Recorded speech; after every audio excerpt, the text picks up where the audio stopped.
Bonjour à tous, je suis ravie de vous retrouver pour une nouvelle conférence virtuelle interactive du CNESCO. Donc aujourd'hui, nous allons aborder les thèmes de PISA et de Teams, un petit inconnu. Donc PISA, évidemment, tout le monde connaît et tout le monde va connaître encore plus dans les semaines à venir puisque la nouvelle enquête PISA va être livrée début décembre. Mais le CNESCO a souhaité aujourd'hui élargir la thématique des évaluations internationales et vous ouvrir aussi à une autre évaluation internationale qui est portée par une organisation qui s'appelle l'IEA et cette enquête s'appelle Teams. Alors aujourd'hui, nous avons la chance d'avoir avec nous certains des auteurs du rapport sur les méthodologies des évaluations internationales. Donc nous avons avec nous Antoine Baudin, qui est donc spécialiste des évaluations en mathématiques. Et nous avons aussi la chance de pouvoir regarder les outils qui sont dans le domaine strictement scientifique avec Nicolas Descamps, qui est chercheur en didactique des sciences et qui est donc rattaché à l'université Paris Diderot. Voilà, donc des experts pour discuter autour des évaluations internationales et pour, je le dirais un peu trivialement, ouvrir le capot, c'est-à-dire pouvoir vraiment voir ce qu'il y a dans ces évaluations internationales en termes de méthodologie, en termes de contenus qui sont évalués. On parle souvent de ces enquêtes dans les médias à travers des palmarès, mais on peut évidemment aller au-delà de ces palmarès, regarder plus en détail les questions qui sont posées et finalement, qu'est-ce qu'elles nous révèlent des apprentissages des élèves en France. Alors, pourquoi aujourd'hui cette conférence? Pourquoi ce rapport sur les méthodologies des évaluations internationales? Tout d'abord parce qu'il s'agit clairement d'une mission légale du Conseil qui a donc été missionnée à partir de 2013 pour regarder les méthodologies des évaluations internationales. Donc nous répondons à une de nos missions légales. Et puis aussi parce que, comme je vous le disais, PISA sera bientôt dans tous les médias, mais aussi Teams. Et donc, il nous semble très important que vous puissiez, en fait, avec nous, échanger pour ensuite mieux lire ces enquêtes dans les médias. Puisque les médias, très souvent, se limitent au palmarès. Or, on peut aller plus loin, voir davantage l'école en regardant ces enquêtes. PISA est déjà connu, évidemment, mais le rapport porte aussi sur une nouvelle évaluation qui va arriver dans le domaine public en France. Alors, nouvelle, vous verrez que les choses sont un peu plus compliquées parce qu'en fait, c'est l'ancêtre de PISA qui s'appelle Teams et qui a été lancé par l'IEA il y a déjà en fait plusieurs décennies. Donc l'objectif de la conférence aujourd'hui, c'est d'échanger avec vous sur les méthodologies, sur les contenus qui sont évalués dans ces enquêtes. Alors, qui avons-nous réunis pour pouvoir regarder de l'intérieur ces outils? Nous avons réuni des experts qui sont spécialistes de psychométrie, d'édumétrie, comment on peut appréhender dans un cadre international les compétences des élèves. Et nous avons aussi sollicité des didacticiens, spécialistes des mathématiques, spécialistes des sciences, pour regarder très concrètement les items, c'est-à-dire ces fameuses questions qui sont posées aux élèves dans le test. Donc il s'agit en fait finalement d'analyser avec vous ces évaluations à un double niveau, un niveau méthodologique, de se poser des questions très souvent récurrentes dans l'espace médiatique français. Est-ce que la méthodologie de ces enquêtes tient la route? Est-ce que ce sont des outils fiables? Est-ce que les échantillons sont de bonne qualité? Est-ce que les constructions des échelles sont vraiment informatives des acquisitions des élèves? Quels sont les modes de passation? Donc on aborderait assez rapidement ces éléments puisqu'aujourd'hui on va se centrer davantage avec nos experts sur la partie relative à l'analyse didactique des contenus de PISA et de Teams. Alors, on a ensemble aujourd'hui un programme extrêmement chargé avec Nicolas Descamps. Nous verrons dans un premier temps l'ensemble des outils PISA et Teams qui sont développés dans le domaine scientifique. On parlera de PISA 2015, puisque cette année, la majeure est dans le domaine scientifique. On parlera aussi d'une évaluation que vous connaissez moins, qui est donc Teams Advance, et qui a été administrée auprès des jeunes de terminale de filière scientifique. Et on regardera plus particulièrement avec lui le domaine de la physique. Et puis ensuite, avec Antoine Baudin, nous aborderons le volet mathématique, donc là à travers plusieurs enquêtes.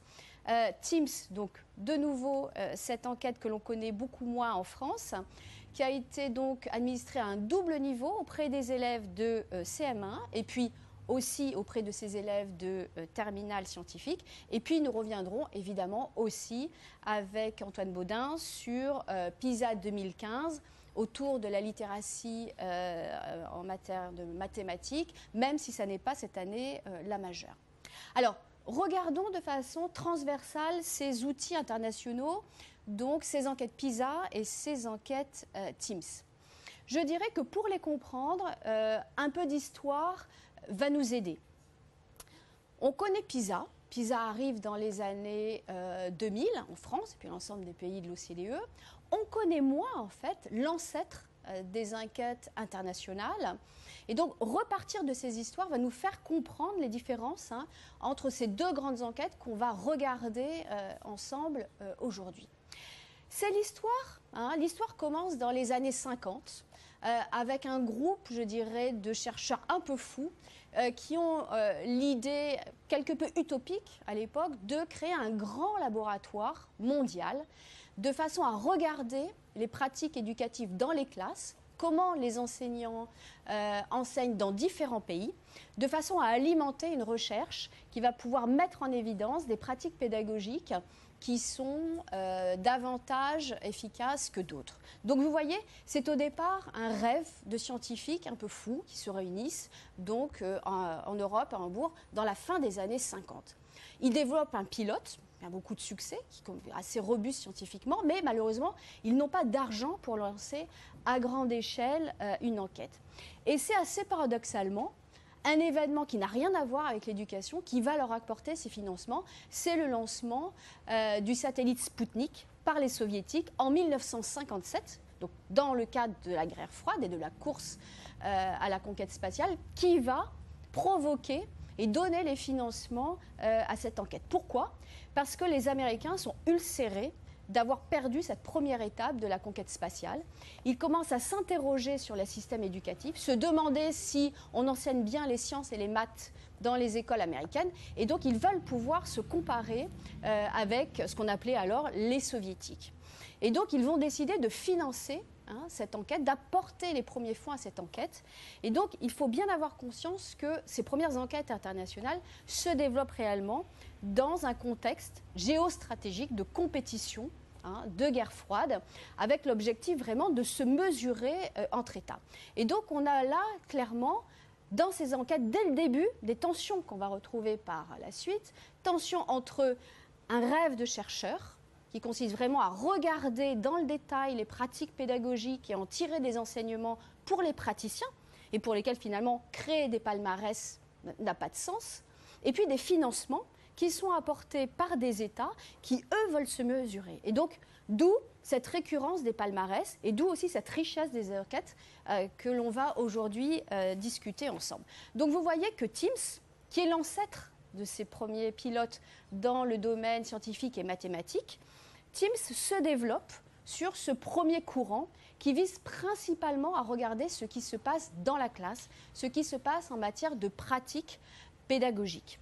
Donc la logique de cet outil que vous allez voir arriver dans les semaines qui viennent, puisque les résultats vont être publiés à la fin du mois de novembre, c'est réellement au départ de s'intéresser à l'école, aux pratiques pédagogiques et aux programmes scolaires. Si bien que dans l'outil de Teams aujourd'hui, il est également encore construit autour des références scolaires, à la fois dans les programmes scolaires. L'ensemble des pays se mettent d'accord pour regarder l'ensemble des programmes scolaires en mathématiques, en sciences et trouver un large champ de dénominateurs communs. Et c'est par rapport à ces deux dénominateurs communs que sont montées les évaluations internationales. On décide également d'analyser les élèves qui sont dans un certain niveau scolaire de classe. Donc Teams est très arrimé dans ses objectifs à l'école dans chacun des pays. et vise principalement à renseigner les praticiens sur les pratiques pédagogiques les plus efficaces. En tout cas, c'est au cœur de la démarche de l'IEA, qui est donc l'organisation qui gère cette enquête. C'est au cœur de la démarche que de s'intéresser d'abord à ce qui se passe dans la classe. PISA a un objectif évidemment différent, puisque PISA est né d'une volonté de l'OCDE, qui est une organisation intergouvernementale, une volonté donc de l'OCDE de pouvoir finalement conseiller en matière d'éducation, parce que pour l'OCDE, l'éducation est un des leviers fondamentaux de la croissance économique. C'est comme ça que PISA et l'OCDE sont devenus des acteurs majeurs en matière d'évaluation des acquis des élèves, alors que normalement, le champ de l'éducation revient à une organisation qui s'appelle l'UNESCO. Mais l'OCDE a pu pénétrer ce champ de l'éducation parce que dans le cadre de la théorie du développement humain, il s'agit donc de mobiliser les compétences, alors des élèves et puis ensuite des adultes, autour de la croissance économique. Donc là, on vise bien à informer le politique. Et il y a donc au départ, l'enquête a évolué évidemment depuis, il y a donc au départ un moindre intérêt pour ce qui se passe dans la classe. Ces objectifs différents entre l'enquête de l'IEA TIMSS et l'enquête de l'OCDE PISA se traduisent évidemment par des champs d'évaluation qui sont différents. Dans le cadre de PISA, on vise davantage à appréhender ce que l'on a nommé la littératie. C'est-à-dire qu'on s'intéresse moins de savoir si les écoles réussissent à atteindre leurs objectifs, qui sont intégrés dans les programmes scolaires.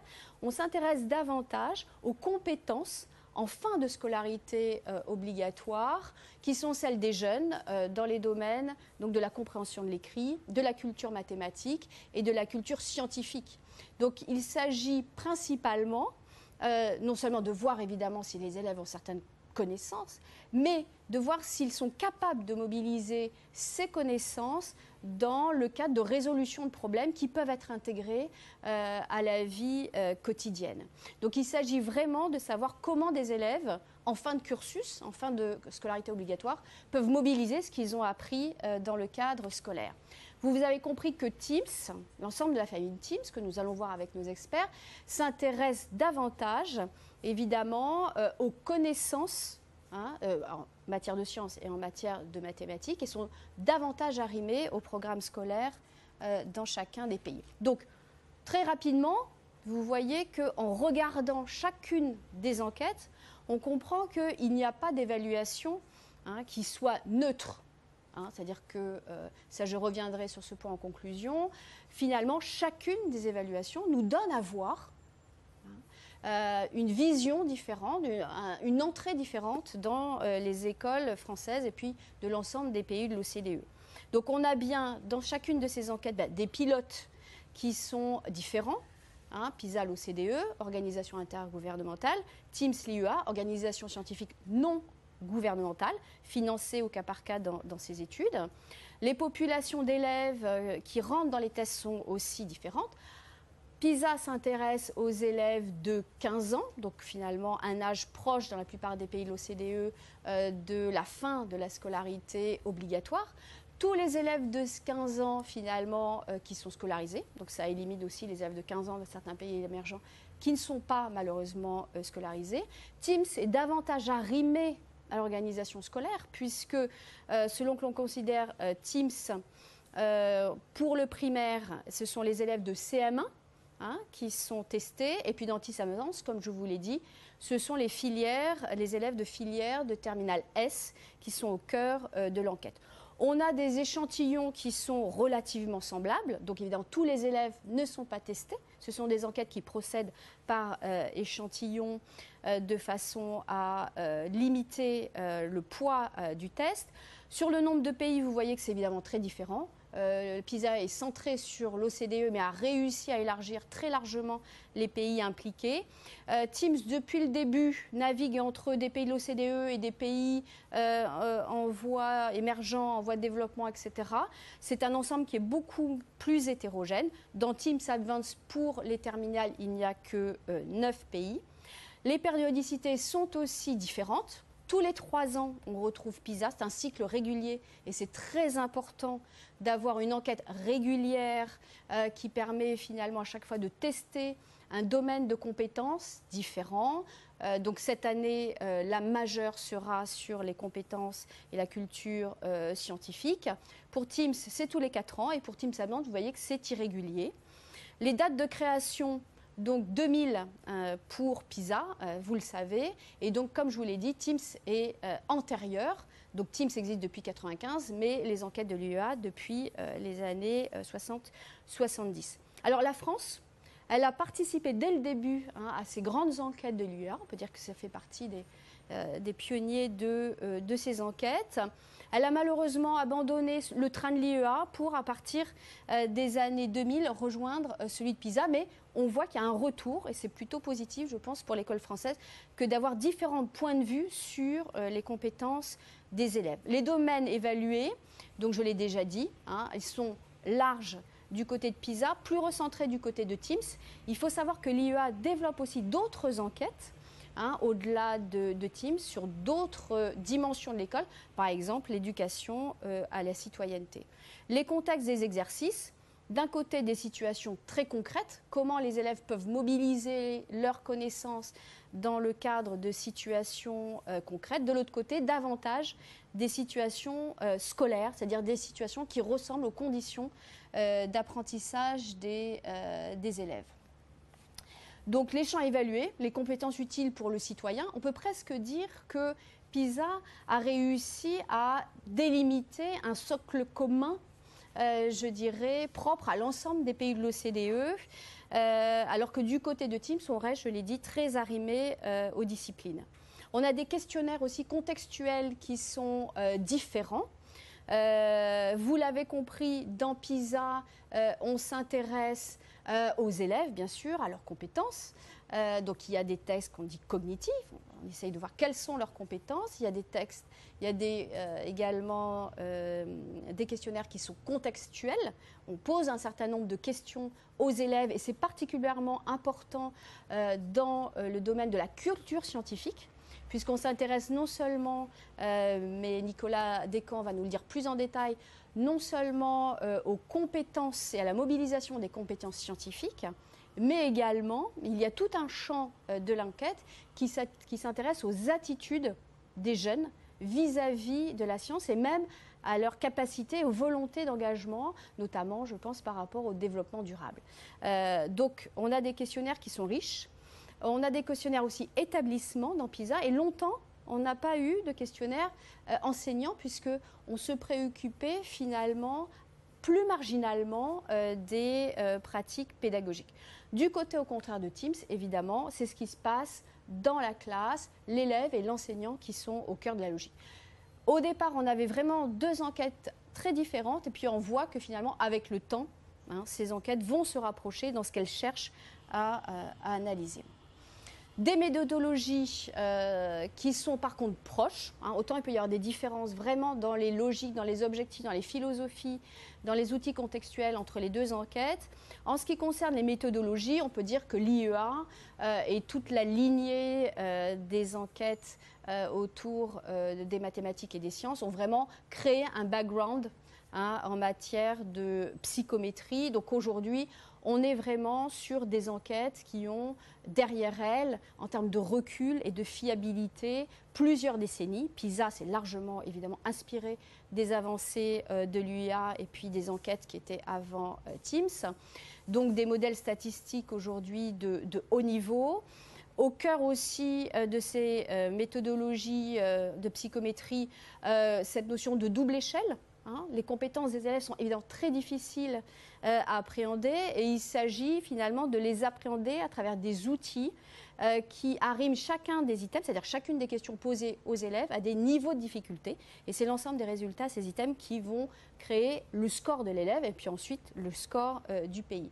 Une même méthode aussi de cahier tournant, puisqu'on souhaite administrer un large panel d'items à donc ces échantillons d'élèves sans que les tests durent trop longtemps. Donc, par le biais de cahiers tournants, on réussit comme ça finalement à ne pas faire passer à chacun des élèves tous les items, mais grâce à des échelles, à pouvoir reconstituer des résultats qui sont robustes. Et puis aussi des items qui sont dits d'ancrage, notamment dans PISA et puis dans les dernières enquêtes de l'IEA, qui vont permettre des comparaisons temporelles qui sont fiables. Donc ces comparaisons, évidemment, sont très importantes aussi pour pouvoir évaluer les progressions des élèves. Donc, vous le verrez plus en détail, on le reverra avec Nicolas Descamps, par exemple. Dans la culture scientifique, on est bien sur 6 niveaux d'élèves. Donc, il y a bien des échelles et puis des items à différents niveaux. Très rapidement, vous voyez ici les résultats passés de la dernière évaluation en matière de culture scientifique. Bon, vous voyez très bien les chiffres. On voit bien que la France est clairement dans la moyenne de l'OCDE. Par contre, on attire l'attention sur le fait que ce qui diverge vraiment par rapport à l'OCDE, ce sont les élèves qui sont en dessous du niveau 1, donc les élèves en grande difficulté. Donc, en conclusion, vous voyez que l'objectif aujourd'hui est de regarder clairement ce qui est évalué dans ces évaluations internationales, voilà, d'ouvrir le capot et de regarder vraiment à l'intérieur de ces outils ce qui est évalué. Je pense que c'est un point important pour la communauté éducative, puisque très souvent on nous renvoie ces palmarès, on nous renvoie ces résultats, et donc il s'agit d'aller au-delà des bilans, au-delà des photos, qui peuvent être parfois très anxiogènes, et de vraiment puiser dans ces outils pour voir ce qu'ils ont à nous apprendre.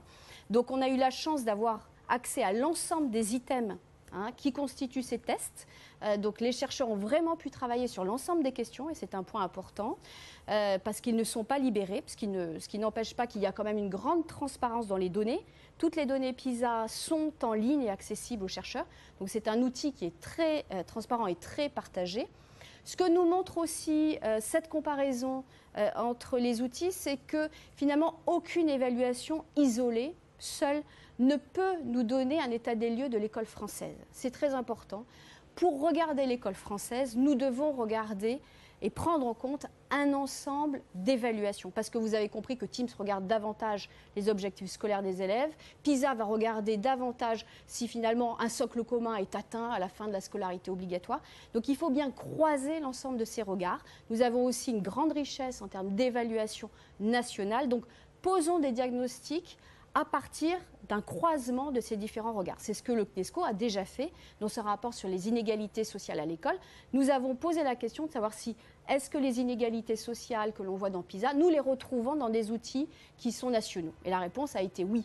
Mais avant de poser un diagnostic sur l'école française, nous avons souhaité regarder un ensemble d'outils. Attention aux effets de palmarès aussi. Vous allez voir beaucoup de palmarès dans les enquêtes. On reviendra sur ce point, c'est un point important. Les palmarès ne nous disent pas tout de la richesse de ces enquêtes, et surtout, attention à ne pas regarder des rangs de pays. Il peut y avoir des pays qui sont positionnés différemment en termes de rang, mais sans distinction vraiment dans les résultats. Et puis je dirais qu'en termes politiques, ce que vont nous rapporter ces évaluations n'intéresse pas les années tout à fait récentes. Les enquêtes internationales nous renseignent bien sur des parcours d'élèves. Quand on a 15 ans, finalement, votre parcours d'élève, vos compétences à 15 ans se sont construites tout au long de votre parcours scolaire. Donc ces enquêtes sont intéressantes parce qu'elles nous donnent à voir le présent, mais elles nous donnent à voir aussi le passé de nos systèmes éducatifs. Donc voilà pour cette introduction générale. Donc je vous propose maintenant de rentrer plus en détail dans le volet sciences de ces outils avec Nicolas Descamps, qui va donc commencer à nous présenter PISA 2015 et en particulier donc la littératie scientifique. Merci Nathalie Mons. Donc je remercie le CNESCO de nous avoir donné l'opportunité à Cécile de Hausson et moi-même, puisque nous avons rédigé le rapport ensemble, donc de nous avoir donné l'opportunité de regarder ces items PISA. Et je remercie aussi beaucoup la DEP, et en particulier Franck Salle, qui nous a permis d'accéder à tous les items, y compris les items non libérés, ce qui est évidemment très précieux. Alors si on commence par PISA, ce que PISA évalue, comme vous l'avez très bien dit, c'est la littératie scientifique, c'est-à-dire pas forcément directement les connaissances scientifiques, mais l'utilisation qui peut être faite, enfin, la manière d'aborder la science qui peut concerner tout un chacun, y compris des non-scientifiques. Du coup, la méthodologie de PISA est assez lourde et compliquée, et pour rentrer dans le détail, chaque exercice de PISA est composé d'un ensemble de questions, et à chaque question est associé un type de connaissance, un type de compétence et un degré de charge cognitive. Alors, qu'est-ce qu'on entend par type de connaissance ? Il y a dans PISA des connaissances, vraiment des connaissances scientifiques, c'est-à-dire des connaissances sur le contenu scientifique. Alors, ça peut être en biologie, sciences de la vie, disons, en sciences de la Terre et de l'univers ou en sciences physiques. Donc ça, c'est quelque chose d'assez classique. Mais il peut aussi y avoir des connaissances de type procédural ou épistémique qui ne sont plus des connaissances scientifiques, qui sont des connaissances, cette fois-ci, on pourrait dire, sur la science. Donc la différence entre procédural et épistémique, c'est que les compétences procédurales sont des compétences où on demande aux élèves de voir de savoir comment on passe, disons, de données à des résultats en sciences, par exemple.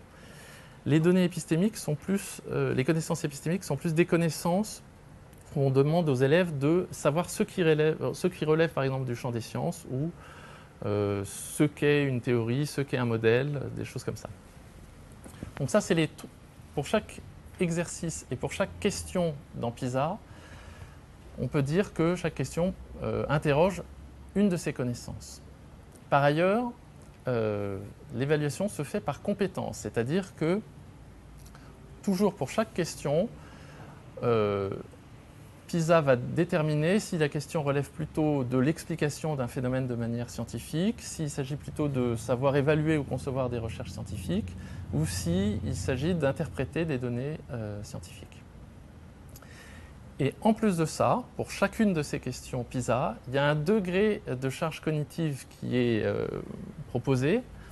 Alors c'est un peu plus compliqué, mais en gros, on peut dire qu'une connaissance, elle peut simplement être restituée, elle peut être appliquée.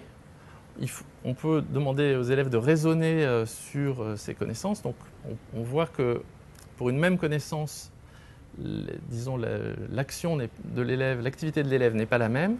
Et par ailleurs, il peut y avoir plusieurs connaissances qui sont mises en relation, ou une seule connaissance. Et donc ça va permettre d'établir une sorte d'échelle qu'on appelle la charge cognitive.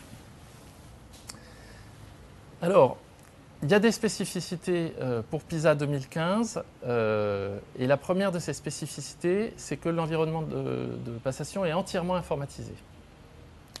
Alors ça a des conséquences parce qu'il y a certains types d'exercices, en particulier si je pense aux mathématiques, il y a un certain type d'exercices qu'on ne peut pas poser sous forme informatisée.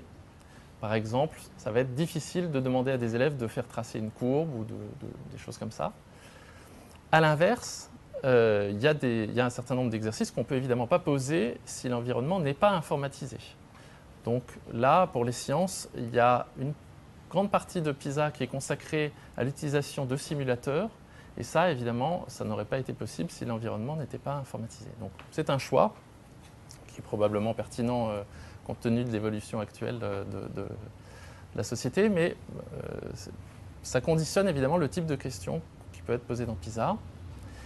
Et une autre spécificité, alors qui existait déjà avant dans PISA, c'est que toutes les questions sont contextualisées, plutôt dans des situations à fort enjeu humain. Les contextes, je vous les ai indiqués, donc c'est essentiellement autour de la santé, des ressources naturelles, de la qualité de l'environnement, du risque et de la technologie qui n'est pas toujours considérée comme faisant partie des sciences. Donc pour PISA, c'est sous l'item sciences que ça apparaît. Et ça, évidemment, ça va avec les objectifs de PISA qui sont non pas tellement d'évaluer des connaissances scientifiques, mais leur utilisation dans la vie de tous les jours. Il y a aussi un effort chez PISA de neutralisation des programmes scolaires. Alors, ça, c'est une des difficultés dans les évaluations internationales, c'est que, évidemment, chaque pays a son propre programme. Donc, évaluer des connaissances, c'est pas évident, puisque certains pays pourront avoir vu telle ou telle connaissance, etc. Et là, toutes les connaissances qui sont de type procédural ou de type épistémique, d'une certaine manière, elles neutralisent ces effets de programme puisque les données sont en fait données dans l'énoncé et c'est le travail ou ce qu'on pourra faire à partir des données qui est évalué. Les conséquences de tous ces choix, c'est qu'il y a souvent beaucoup de textes dans les questions PISA, on va le voir tout de suite, et ça demande aux élèves d'avoir une certaine aisance à circuler au sein des différents registres, graphiques, textes, etc. Et du coup, évidemment, la maîtrise du langage écrit est importante, comme on va le voir. Alors, le mieux, évidemment, pour regarder à quoi ressemble une évaluation PISA, c'est de prendre des exemples. Et je vous en propose deux. Le premier, c'est un exemple en biologie sur la disparition des abeilles. Donc là, on voit que le contexte, c'est un contexte sur la préservation de l'environnement, la qualité de l'environnement. Vous voyez donc à droite, typiquement, l'écran que peut avoir un élève en face de lui. Il y a du texte, des images. Et à gauche, il y a les questions et un espace pour répondre aux questions. Donc là, vous avez une question ouverte. Ce que l'élève doit faire dans un cas pareil, c'est répondre à la question qui lui est posée. Et la question qui lui est posée, dans ce cas particulier, c'est d'expliquer pourquoi, lorsque les abeilles disparaissent, les oiseaux disparaissent aussi. Alors, il y a des indications qui sont données, en particulier, une des indications, c'est que les oiseaux se nourrissent des graines de tournesol. Et il y a des indications qui sont manquantes, en particulier. Ce qui n'est pas indiqué, c'est que le travail que font les abeilles autour des fleurs, enfin, la partie du travail qui est importante ici, c'est qu'elles pollinisent et que, de par cette pollinisation, la fleur va pouvoir produire des graines. Et effectivement, les oiseaux sont un peu... mangeant ces graines, s'il n'y a plus d'abeilles, il n'y a évidemment plus d'oiseaux. Donc là, c'est une question, ça c'est une question sur une connaissance scientifique, où ce qui est évalué, c'est les connaissances sur la pollinisation. Et c'est une question ouverte. On va tout de suite voir, par opposition, une question où la connaissance est plus procédurale. Alors c'est toujours le même contexte, hein, dans les évaluations PISA, en général, il y a un exercice qui dépend entièrement d'un contexte, et 4 ou 5 questions sur ce contexte. Là, ce qui est donné à droite, c'est un graphique où on voit en fait le nombre de semaines qui s'écoulent, donc c'est le temps qui est en abscisse. En ordonnée, on a le pourcentage de ruches qui disparaissent. Et ce qui est intéressant, c'est que c'est un graphique qui n'est finalement pas si couramment utilisé dans le cadre scolaire français, parce qu'il y a 3 courbes sur ce graphique. Ce qui est classiquement fait au collège, c'est Y en fonction de X, c'est-à-dire un paramètre en fonction d'un autre. Et là, en fait, c'est un peu plus compliqué. Il y a 3 paramètres, puisque chacune de ces courbes correspond à une certaine concentration d'imidoclopride, si je me souviens bien, enfin d'un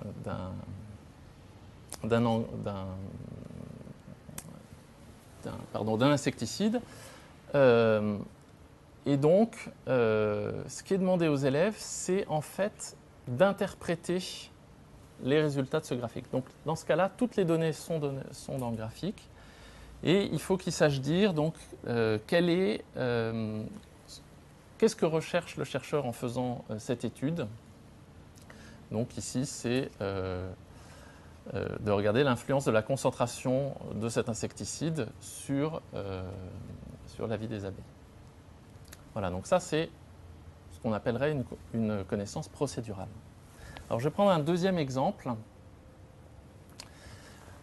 Toujours parmi les exercices libérés. Alors, il faut savoir que les exercices libérés ne sont pas forcément un bon échantillon de l'ensemble des exercices PISA. Souvent, les exercices qui ont été libérés, ce sont des exercices qui ont été un peu mis de côté. Donc, c'est un peu ennuyeux parce qu'on ne peut pas parler des exercices qui sont réellement passés par les élèves. On est obligé de parler de ces exercices-là, qui sont ceux qui sont donnés en exemple par l'OCDE. Mais c'est délicat parce que parfois, ils ne sont pas idéaux. Et alors, ce deuxième exercice libéré, c'est un exercice qui met en œuvre, où l'élève doit mettre en œuvre une simulation. Et ce qu'on voit ici, donc c'est un coureur.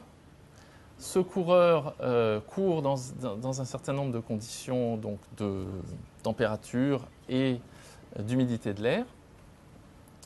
Et il a la possibilité de boire de l'eau ou pas. Donc il y a toute une première partie, avant même de commencer l'exercice, où on demande aux élèves de jouer un peu avec le simulateur, de voir qu'est-ce qui se passe lorsqu'ils bougent les curseurs, donc ils doivent se familiariser avec le simulateur. Et dans le début de ce type d'exercice, il n'y a pas de questions. Et je passe à la suite. Ensuite, ils doivent répondre à des questions précises. Alors, ça vaut le coup de s'arrêter un tout petit peu sur cette question. Donc là, on a un coureur qui court pendant 1 heure, lors d'une journée chaude et sèche. La température extérieure est de 40 degrés, l'humidité de l'air est de 20%, et il ne boit pas d'eau du tout. Donc, il faut que l'élève, en fait, bouge les curseurs de manière à fixer la température de l'air à 40 degrés, de fixer l'humidité de l'air à 20%, et pour boire de l'eau, clique sur non, parce qu'il ne boit pas d'eau du tout. Et ce qui est demandé, alors à nouveau, c'est ce que PISA considère comme une compétence procédurale, c'est de regarder, d'interpréter le résultat donné par le simulateur. Donc là, en fait, il y a 3 résultats qui sont donnés par le simulateur. Donc il y a à nouveau, ce qui est souvent le cas dans PISA, c'est qu'il y a beaucoup de variables et beaucoup de choses à regarder en même temps. Donc là, il y a 3 résultats. Il y a le volume de transpiration, il y a la perte en eau. On pourrait penser que la perte en eau, c'est la même chose que le volume de transpiration, mais comme le coureur a la possibilité de boire, il peut y avoir un équilibre entre ce qu'il boit et ce qu'il perd, donc et ce qu'il transpire. Donc la perte en eau, c'est évidemment la balance entre ces 2 composantes, et puis la température. Et donc si on fait tourner la simulation, on constate, le simulateur indique qu'il y a déshydratation. Donc le danger, on demande à l'élève quel est le danger qui menace la santé du coureur. Il y a le choix entre la déshydratation ou le coup de chaleur. Il faut qu'il réponde la déshydratation. Et ensuite, on demande à l'élève, ceci est indiqué par soit le volume de transpiration, soit la perte en eau, soit la température. Donc là, il faut qu'il réponde à cause de la perte en eau. On voit que dans ce type de questions, en fait, le professeur de sciences, disons de physique-chimie ou de SVT, va avoir un peu de mal à retrouver ces petits. Puisque d'une certaine manière, on pourrait dire qu'il n'y a pas de connaissance scientifique qui est évaluée directement par cet exercice. Et c'est normal, c'est ce que PISA considère comme l'évaluation d'une compétence procédurale et d'une compétence procédurale simple, puisque là, il y a juste à cliquer sur les 3 valeurs. Alors, pour terminer sur des exemples de PISA, toujours un exemple tiré de cet exercice sur le coureur.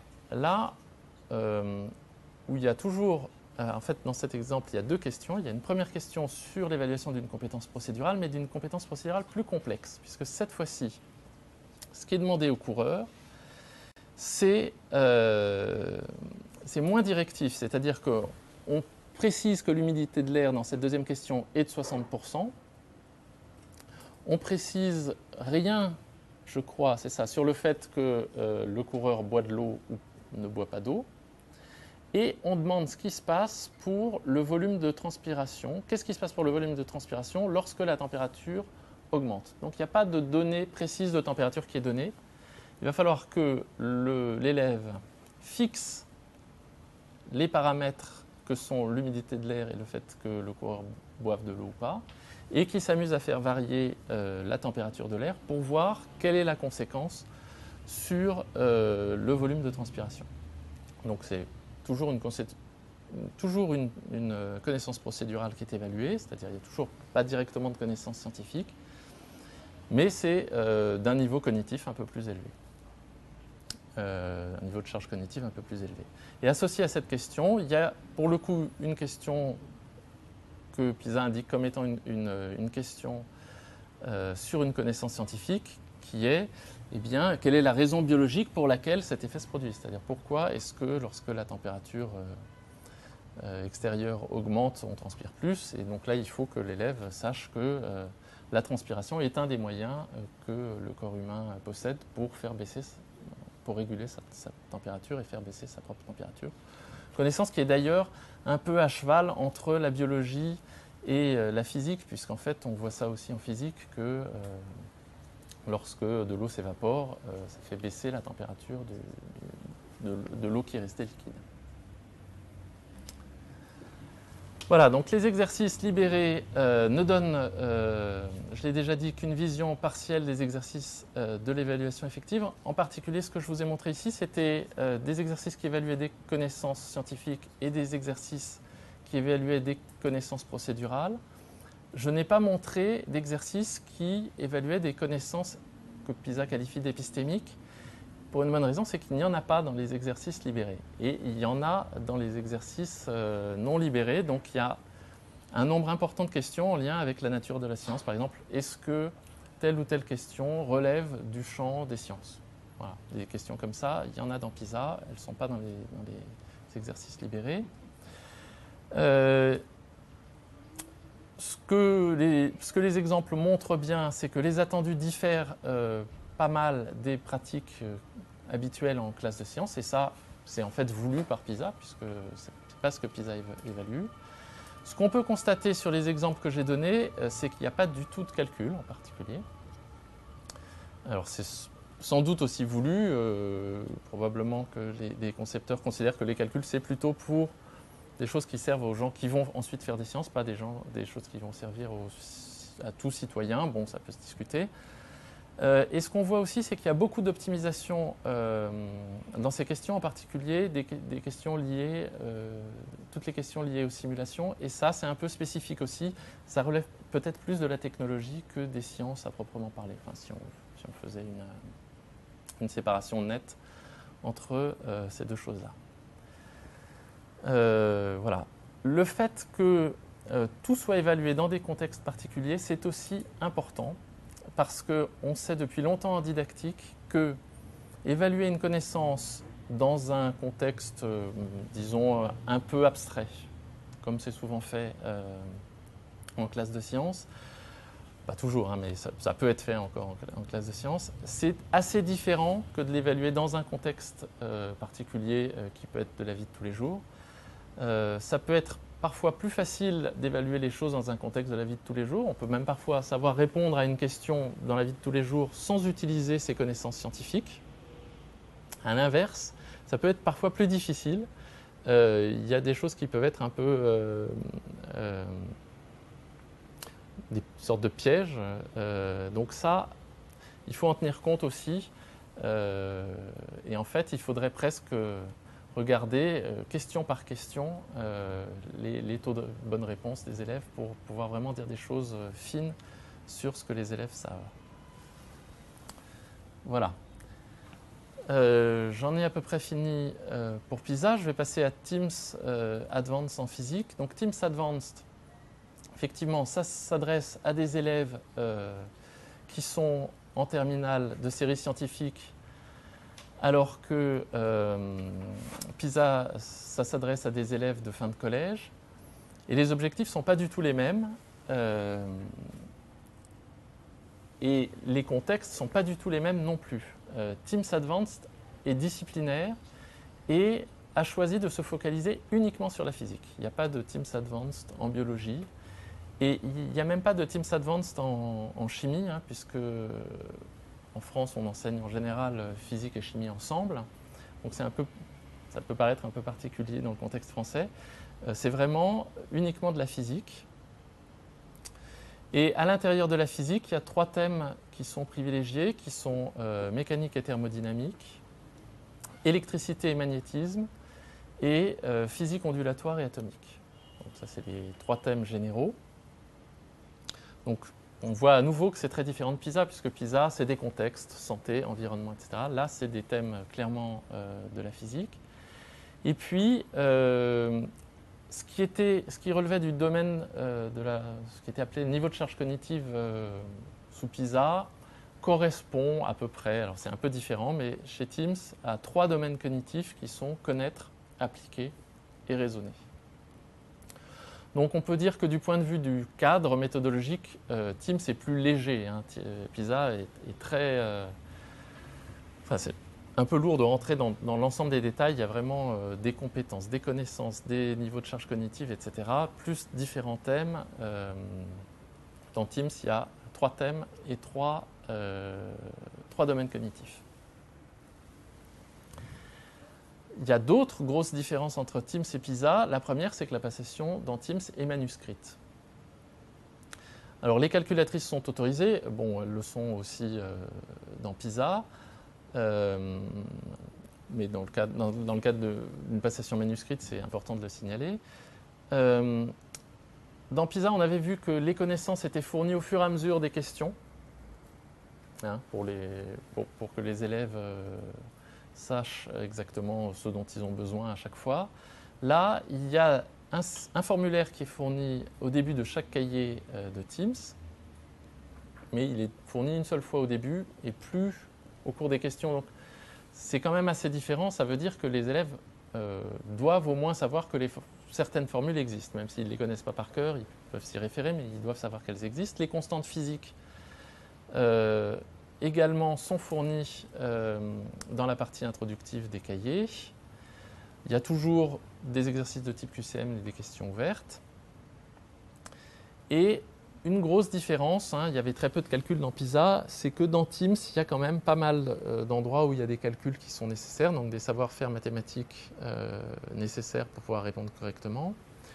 Et le fait que ce soit manuscrit facilite des rédactions qui peuvent comporter des lignes de calcul algébriques, numériques, ce qu'on ne trouve pas du tout dans PISA, voire éventuellement compléter une courbe, des choses comme ça. Évidemment, difficile de pouvoir prévoir dans un environnement informatisé. L'autre décalage vraiment important par rapport à PISA, c'est que dans Teams, je dirais que pratiquement pour chaque question, il est nécessaire d'avoir des connaissances scientifiques.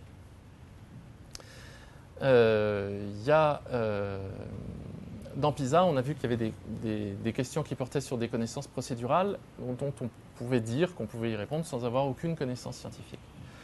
Dans Teams, ça n'est absolument pas le cas. Et si on regarde les différents thèmes qui sont évalués dans Teams, il y a 3 thèmes. Un des 3 thèmes, c'est l'électricité et le magnétisme. Et ça, il faut savoir que dans les programmes français des classes scientifiques, c'est des choses qui sont très peu travaillées. Donc on peut dire qu'il y a au moins un tiers des questions de Teams qui sont finalement un peu hors des programmes français. Mais il est prévu que Teams fasse un classement général et aussi un classement en tenant compte uniquement des questions qui sont travaillées dans chaque pays. Ceci dit, même quand les savoirs et les connaissances scientifiques sont travaillés, les savoir-faire qui sont associés diffèrent parfois sensiblement de ceux qui sont travaillés en classe de sciences. Alors je vais donner, comme pour PISA, 2 exemples. Là, je rappelle simplement que, avant de donner les exemples, qu'il y a des connaissances sur le contenu scientifique, il n'y a pratiquement pas de connaissances liées à la nature de la science, ce qui est aussi une grosse différence par rapport à PISA. Et quand il y a des connaissances procédurales, elles sont mêlées aux connaissances scientifiques. Le reste, je l'ai déjà dit sur le fait qu'il y a moins de texte. Donc je donne 2 exemples. Le premier exemple, c'est un exemple donc de physique et de mécanique. On a donc un kangourou qui sautille, qui saute sur une plaque qui est à plat sur le sol et qui rebondit. Et on demande aux élèves de comparer en fait l'intensité de la force exercée par le kangourou sur la plaque et de la force exercée par la plaque sur le kangourou. Là, en fait, ça va tester une connaissance de mécanique de base, qui est la loi de l'action et de la réaction. tout élève devrait savoir que l'action de la plaque sur le kangourou est égale à l'action du kangourou sur la plaque, quel que soit le mouvement. En fait, cette question est très... Alors, elle pourrait passer pour très simple, et cette question, beaucoup d'études didactiques montrent qu'en fait, c'est très difficile parce qu'il y a une espèce d'intuition qui est que la plaque exerce une force plus forte sur le kangourou et que c'est ça qui va faire rebondir le kangourou. Donc, c'est une question où en fait il s'agit un peu plus que d'appliquer une formule, mais pas beaucoup plus, qui pourrait paraître d'une charge cognitive assez faible et qui en fait est difficile. Donc ça c'est important aussi, la charge cognitive et le niveau de charge cognitive n'est pas forcément lié à la difficulté de l'exercice. Et puis il y a une deuxième question. Alors je suis désolé, les exemples sont en anglais, mais parce qu'il n'y a pas, comme pour PISA, d'exercices en français qui sont libérés. La deuxième question, c'est une petite boule de polystyrène qui est coincée entre deux plaques d'un condensateur. Elle est en équilibre et il est demandé aux élèves de calculer le champ électrique qui s'exerce entre les deux plaques de ce condensateur, qui est un champ électrique uniforme. Là, c'est une question où, en fait, il faut connaître pas mal de physique, c'est-à-dire il faut connaître l'expression du poids, il faut connaître l'expression de la force électrique, bon, qui n'est pas forcément le point fort des élèves français, ça je ne sais pas. Mais donc il faut connaître ces deux expressions, il faut établir l'égalité, enfin il faut disons, établir tout ce qu'on fait lors d'une procédure classique de résolution d'un problème de mécanique. Il faut injecter la valeur de l'intensité de la pesanteur qui n'est pas donnée dans l'exercice. Hein, G égale 9,8 dans la correction qui est proposée par Teams. Bon, elle se trouve en début du cahier. C'est une valeur que les élèves connaissent normalement, mais ça n'a rien d'évident non plus. Donc on voit qu'il faut faire tout un tas d'opérations, il y a tout un tas de sous-tâches, on pourrait dire, qui sont associées à cette question pour pouvoir y répondre. Donc c'est d'un niveau cognitif plus élevé.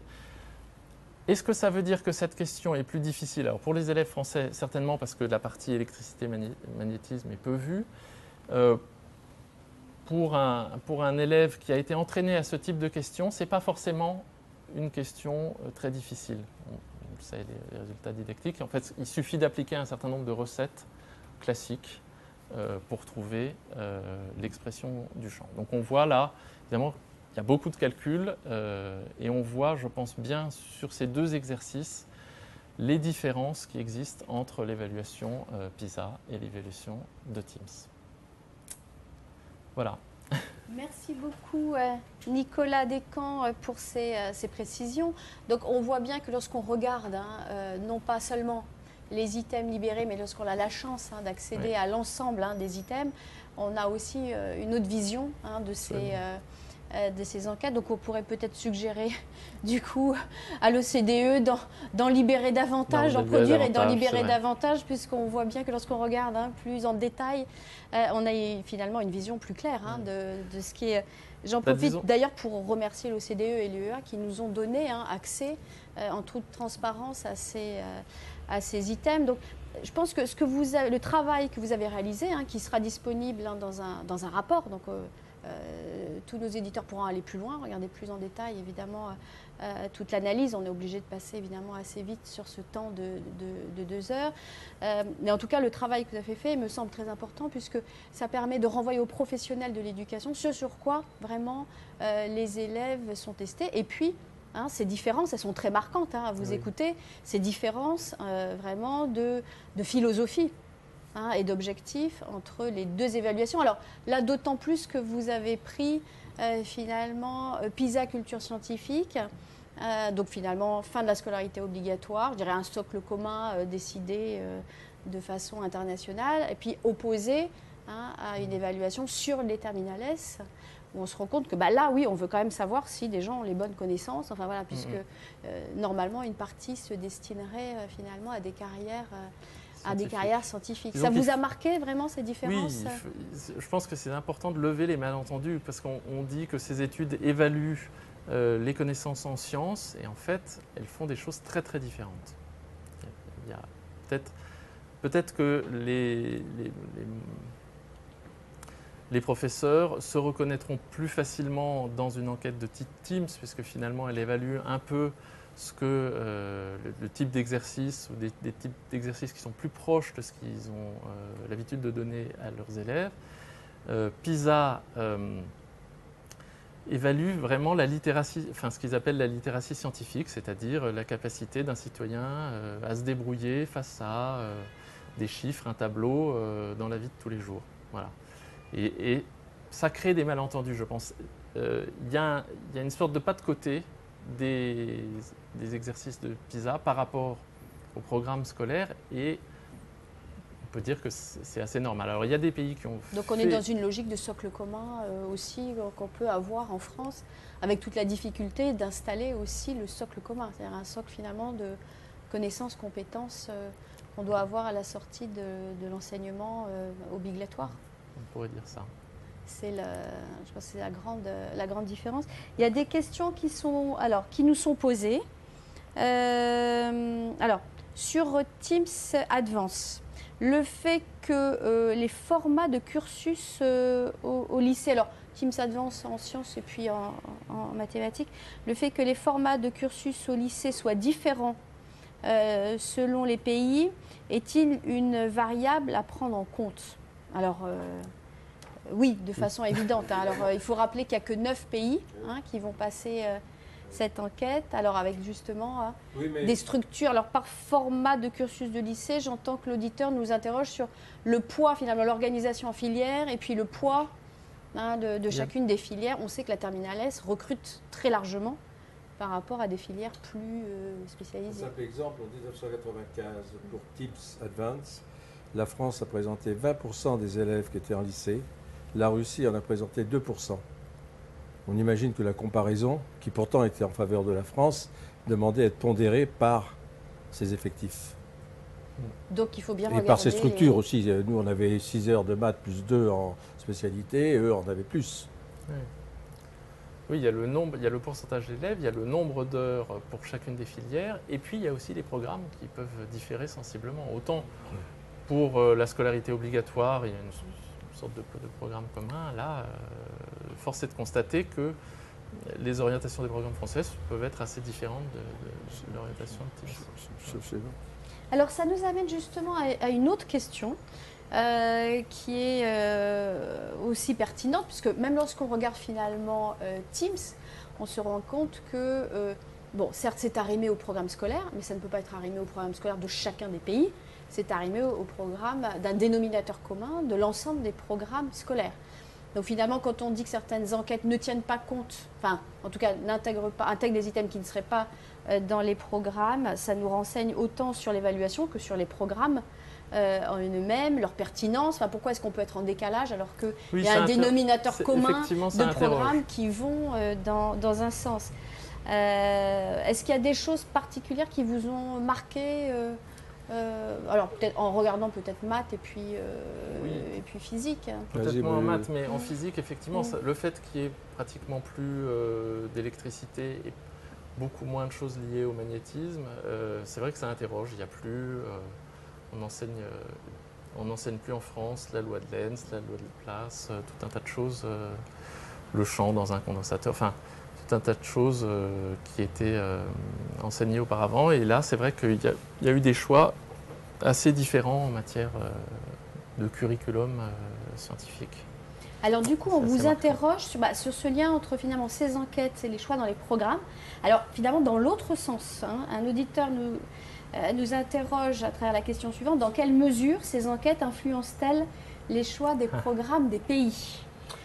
Est-ce que certains pays s'y collent plus que d'autres? Alors ça, c'est une vraie question. Il y a longtemps que les pays regardent ces études pour établir leur curriculum. C'était déjà vrai en 82 avec SIMS, la seconde étude internationale. C'était vrai avec TIMS, la troisième étude internationale. Ça ne s'appelait pas TRENS encore, c'était la troisième. Et dans les gens qui étaient dans les conseils de programme en France, ils regardaient ces résultats. J'en étais un membre et je sais comment ça se passait. Non, je veux dire, tous les pays sont très, très, très influencés. Actuellement, je travaille quand même dans des pays étrangers conseillers des gouvernements ou autres, ils regardent tous Teams, même quand ils ne passent pas Teams ou quand ils ne passent pas PISA, ils regardent les deux, parce qu'ils savent bien la différence entre PISA et Teams. Ils regardent les deux. Hein. Dans un pays comme le Maroc, on fait passer Teams et on sait bien ce que ça veut dire Teams. On le regarde de près, même s'il ne passe pas PISA. Par ailleurs, pour PISA, c'est un des objectifs affichés par l'OCDE, en fait, qui dit clairement que cette évaluation doit être un moyen d'aider les décideurs politiques à faire évoluer leur programme, en fait, ou leur système d'enseignement. Juste un mot, vous verrez dans le rapport, je pense que ça a été laissé, cette partie-là, des remarques qui ont été faites par les gens qui ont fait les derniers programmes de maths français et qui expliquent comment ils ont été sensibilisés par les résultats de PISA en particulier, les résultats de 2012 en maths. Dire, ils les ont pris en compte. Pris en compte, ça ne veut pas dire qu'on s'y colle et qu'on les copie, mais on prend en compte ces résultats. On peut les prendre en compte de manière très différente. En fait, il y a plusieurs, ce que montrent les études, tu me corrigeras, mais il y a plusieurs manières d'avoir de bons résultats à PISA. On peut faire un enseignement très théorique alors que PISA est très contextualisé et pourtant avoir de très bons résultats à PISA. Donc, absolument. Absolument. Alors, une autre question, et ça va nous permettre justement de parler des contenus des enquêtes au-delà des palmarès.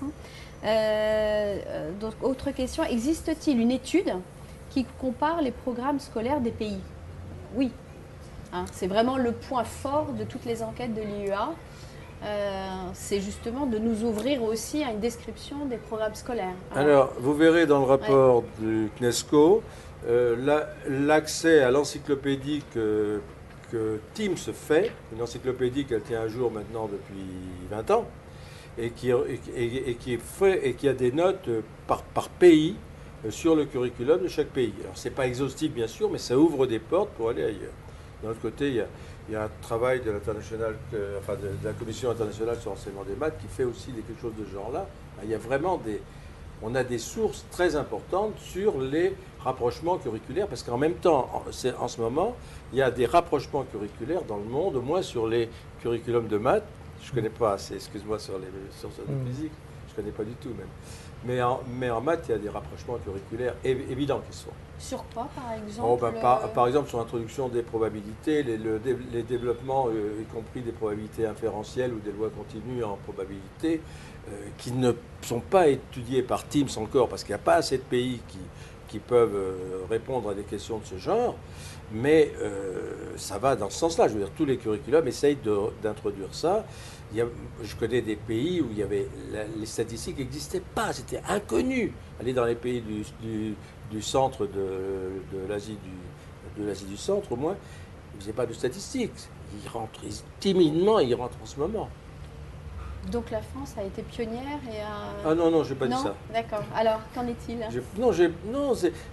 On a comme... Alors, excuse-moi Nicolas. Ouais, on a en mathématiques une communauté internationale qui se tient très bien, avec un congrès international tous les 4 ans. On rencontre les Coréens en Germanie, enfin en Allemagne, on rencontre les Allemands au Brésil, on rencontre, etc.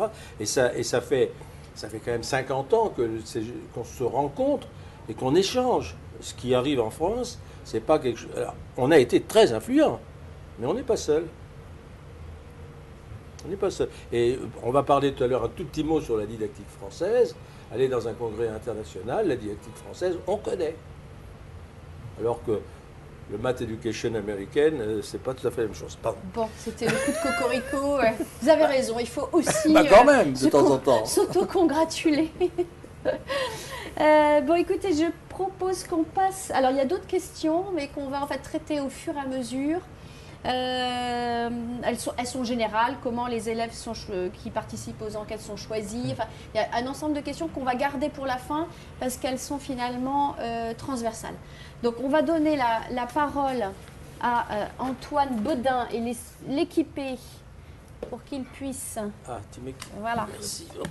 nous présenter. Alors, qu'en est-il en mathématiques? Alors, en mathématiques, excuse-moi. Alors, merci. On va essayer de ne pas tout faire tomber. Voilà, c'est parfait. Qu'est-ce qu'il faut voilà, appuyer sur le petit pointeur. Tu appuies là. Voilà, parfait. Alors, quittons les sciences, s'il vous plaît. J'y arrive pas. Alors, hop, eh ben, écoute là, non. Ah, on est un petit peu bloqué. C'est pas très grave. C'est les sciences qui nous bloquent, d'habitude. Bon, alors le volet mathématique. On a travaillé sur les mathématiques à 2 au moins, même à 3, on pourrait dire, parce que Jean-François Chenet nous a aussi pas mal aidé. On a travaillé avec Nadine Grappin, qui est professeure de didactique à Paris 7 et à l'ESP de Créteil. Et si je la cite, c'est parce que c'est elle qui a fait l'essentiel de l'étude sur le niveau CM1, parce qu'elle était compétente et spécialiste, ce qui n'est pas forcément mon cas, même si je vais en parler aujourd'hui. Alors, on a choisi de travailler sur les questions. On a travaillé sur deux plans. Le plan des cadres de référence. Qu'est-ce que PISA, qu'est-ce que Teams disent qu'ils veulent faire? Qu'est-ce qu'ils disent qu'ils veulent faire? Et sur un autre plan, qu'est-ce qu'ils ont fait en fait? Et comment peut-on rapprocher les deux? C'est la question de la validité d'une évaluation. Est-ce que l'évaluation qui est faite, elle évalue bien ce qu'elle prétend évaluer? Qu'on soit d'accord ou pas avec le cadre de référence, c'est presque une autre question pour nous. C'est une autre question en fait. Bon. Et pour faire ça, on a bien sûr les façons qu'ont ces études, ces enquêtes internationales de classer les questions. Cependant, ils les classent pour des raisons édumétriques ou psychométriques, c'est-à-dire qu'ils veulent avoir des choses qui se tiennent bien en termes de dimension. Ils n'ont pas de souci didactique a priori. Ce n'est pas leur truc, même s'il y a des gens. Alors, je dis tout de suite une chose, c'est que dans les équipes d'experts qui gèrent les banques de questions de ces deux enquêtes, il y a des gens qui sont connus sur le plan international comme didacticiens ou comme mathématiciens professionnels et qui savent bien ce qu'ils font et qui ne s'intéressent pas forcément aux décisions que les gouvernements vont prendre. Ça, c'est le souci de l'OCDE. Mais eux, ils s'intéressent à la pédagogie. Ils s'intéressent à ce qu'on véhicule dans les enseignements sur les mathématiques, sur les enjeux des mathématiques, etc. Donc ils sont vraiment en prise avec les mathématiques. Alors, ils sont critiqués après, mais c'est un autre problème. On est tous critiqués quelque part. Alors, on a choisi, et alors là, merci encore au CNESCO et à l'ADEP, et à l'IEA, si vous voulez, et à l'OCDE, parce qu'on a pu travailler, et ils auraient peut-être pu nous laisser un peu moins de questions, parce qu'on a quand même travaillé sur toutes les questions de ces 2 études, de ces 3 études, même de ces 4 études, ça ne savait pas où on s'arrête.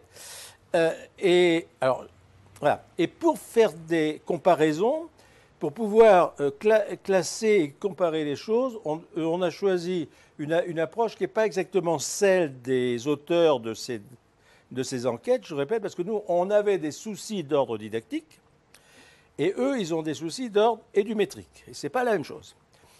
Ce qui ne disqualifie pas du tout ce qu'ils ont fait de ce côté-là.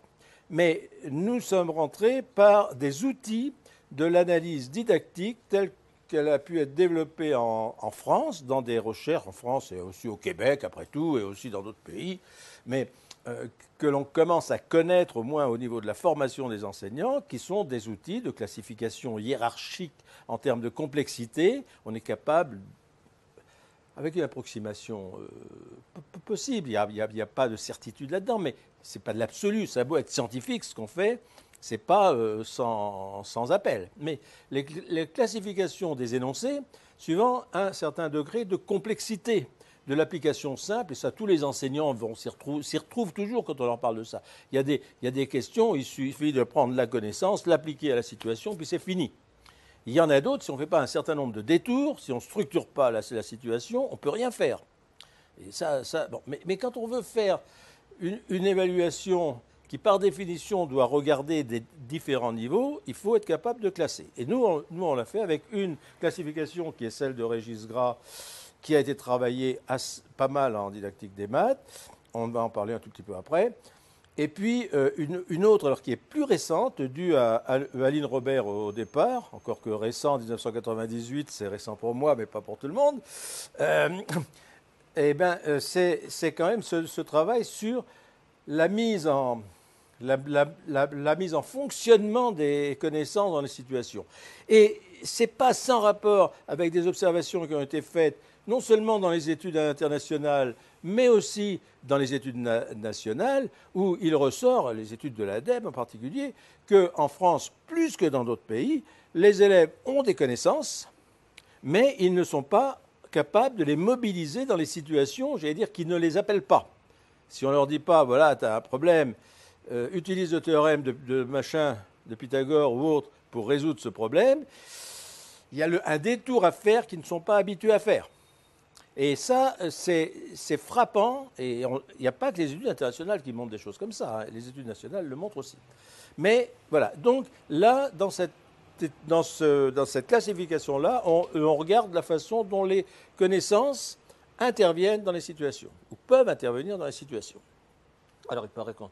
Alors, voyons, on commence par Teams du niveau CM1. Alors, c'est quand même une grande première en France, parce que même s'il y a eu des études, Teams 95, par exemple, a été passé en 4e en France et en terminale, mais c'est la première fois qu'il y a une étude au niveau de l'école primaire.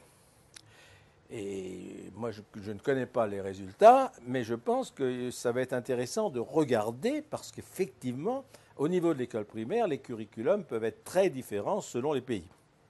Bien sûr, les objets sont les mêmes. Une fraction, c'est une fraction.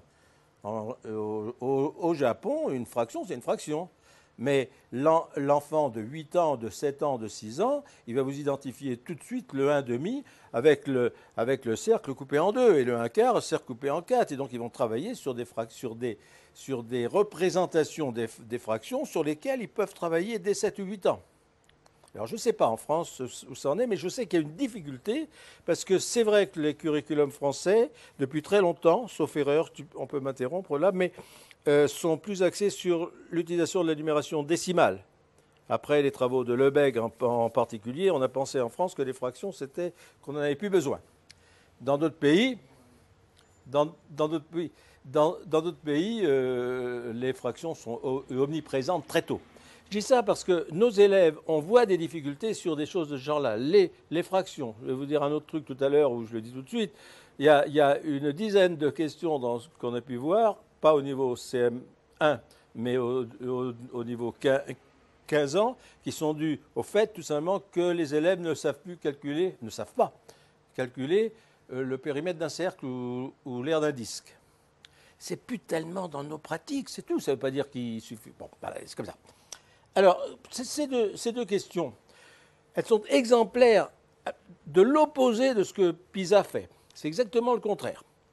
Teams veut savoir si les élèves savent faire une multiplication. Bah, il pose une multiplication. C'est tellement plus simple que de mettre un habillage autour avec 3 pages à lire pour arriver à la multiplication. Il pose la question et il regarde. Ils veulent savoir si les élèves savent se représenter des fractions et les comparer. Il pose la question. Il se trouve que dans 80% des pays, ça ne pose pas de problème. Dans quelques-uns, ça en pose. Pour de bonnes raisons, peut-être. Ce n'est pas le problème.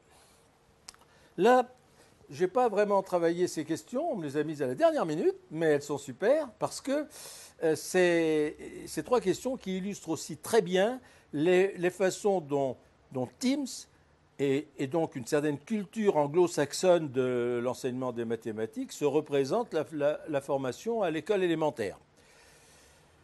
Le premier, il est classique, il peut être posé en France de la même façon qu'aux États-Unis, par exemple. Le second, il se trouve dans tous les manuels français, à ma connaissance, si je ne me trompe pas, mais il n'est pas posé en évaluation. C'est le schéma. Si je dis le schéma des patterns, ça va être bizarre parce qu'on traduit pattern par schéma très souvent, mais ce n'est pas pareil. Le schéma en France et le pattern, il n'y a pas de mot en français pour dire pattern, hein. Des régularités, mais il y a des patterns en algèbre, il y a des patterns en géométrie, il y a des patterns en probabilité, il y a des patterns en sociologie, je suis sûr. Je parle sous le regard d'une spécialiste, alors je me méfie. Mais je veux dire, ce mot-là, il traduit tout un ensemble de pratiques qui sont présentes dans les classes depuis la maternelle, dans beaucoup de pays. Et on va certainement me répondre, en France aussi, ça vient.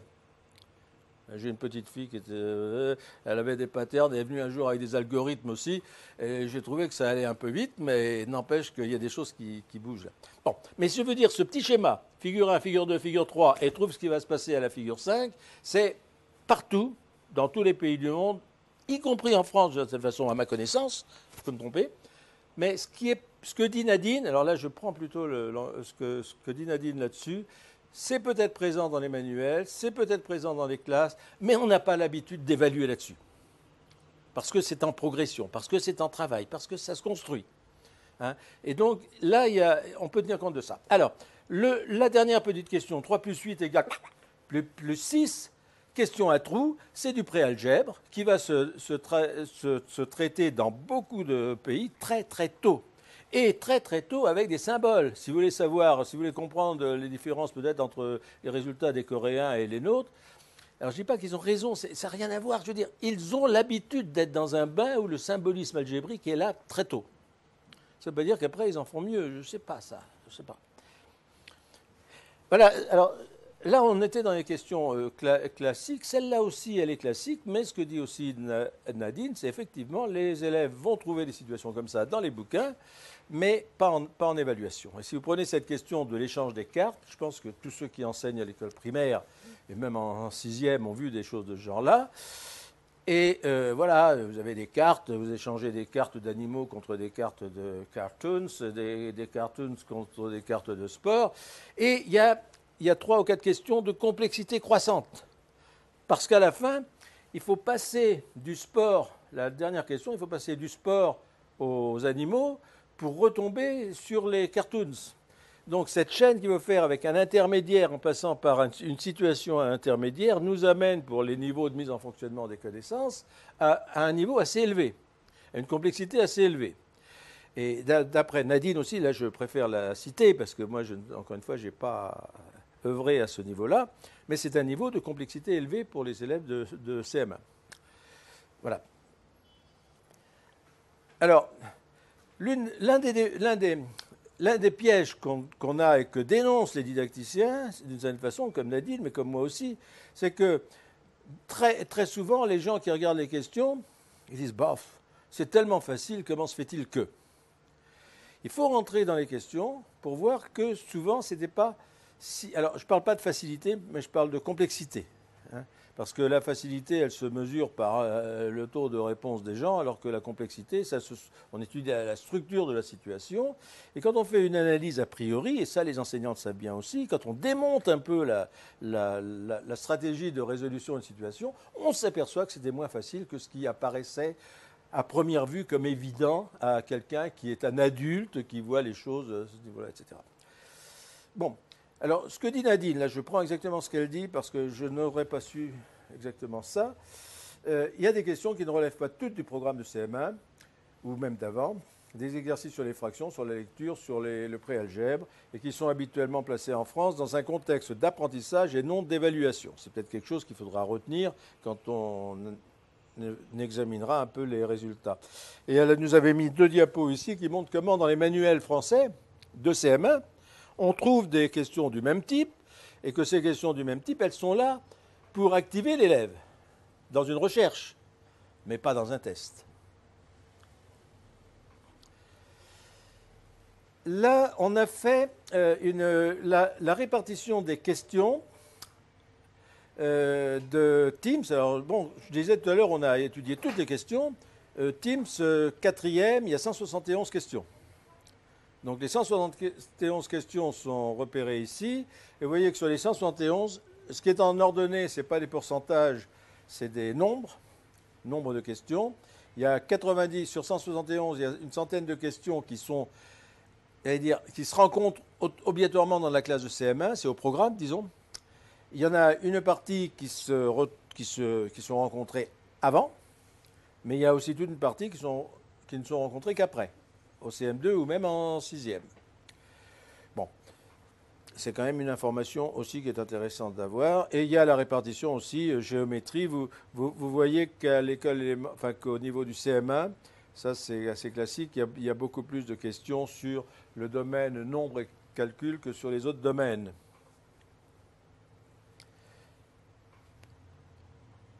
J'arrive tout de suite à Teams Advanced. Alors, c'est aussi une stratégie qu'a utilisée nos amis organisateurs ici, d'avoir mis Teams avant PISA, parce que voilà, c'est nouveau, etc. Mais il y a des choses qui s'expliquent par rapport à PISA, comme on n'a pas vu encore PISA, c'est embêtant. Mais Teams Advanced, c'est pour les élèves, enfin je veux dire, ça vient du fait qu'on veut voir ce que les élèves, j'allais dire, ont dans le ventre avant d'attaquer des études scientifiques. Quand on y pense aux États-Unis, c'est pour les études d'ingénieurs, c'est pour les études vraiment de sciences ou de mathématiques, etc.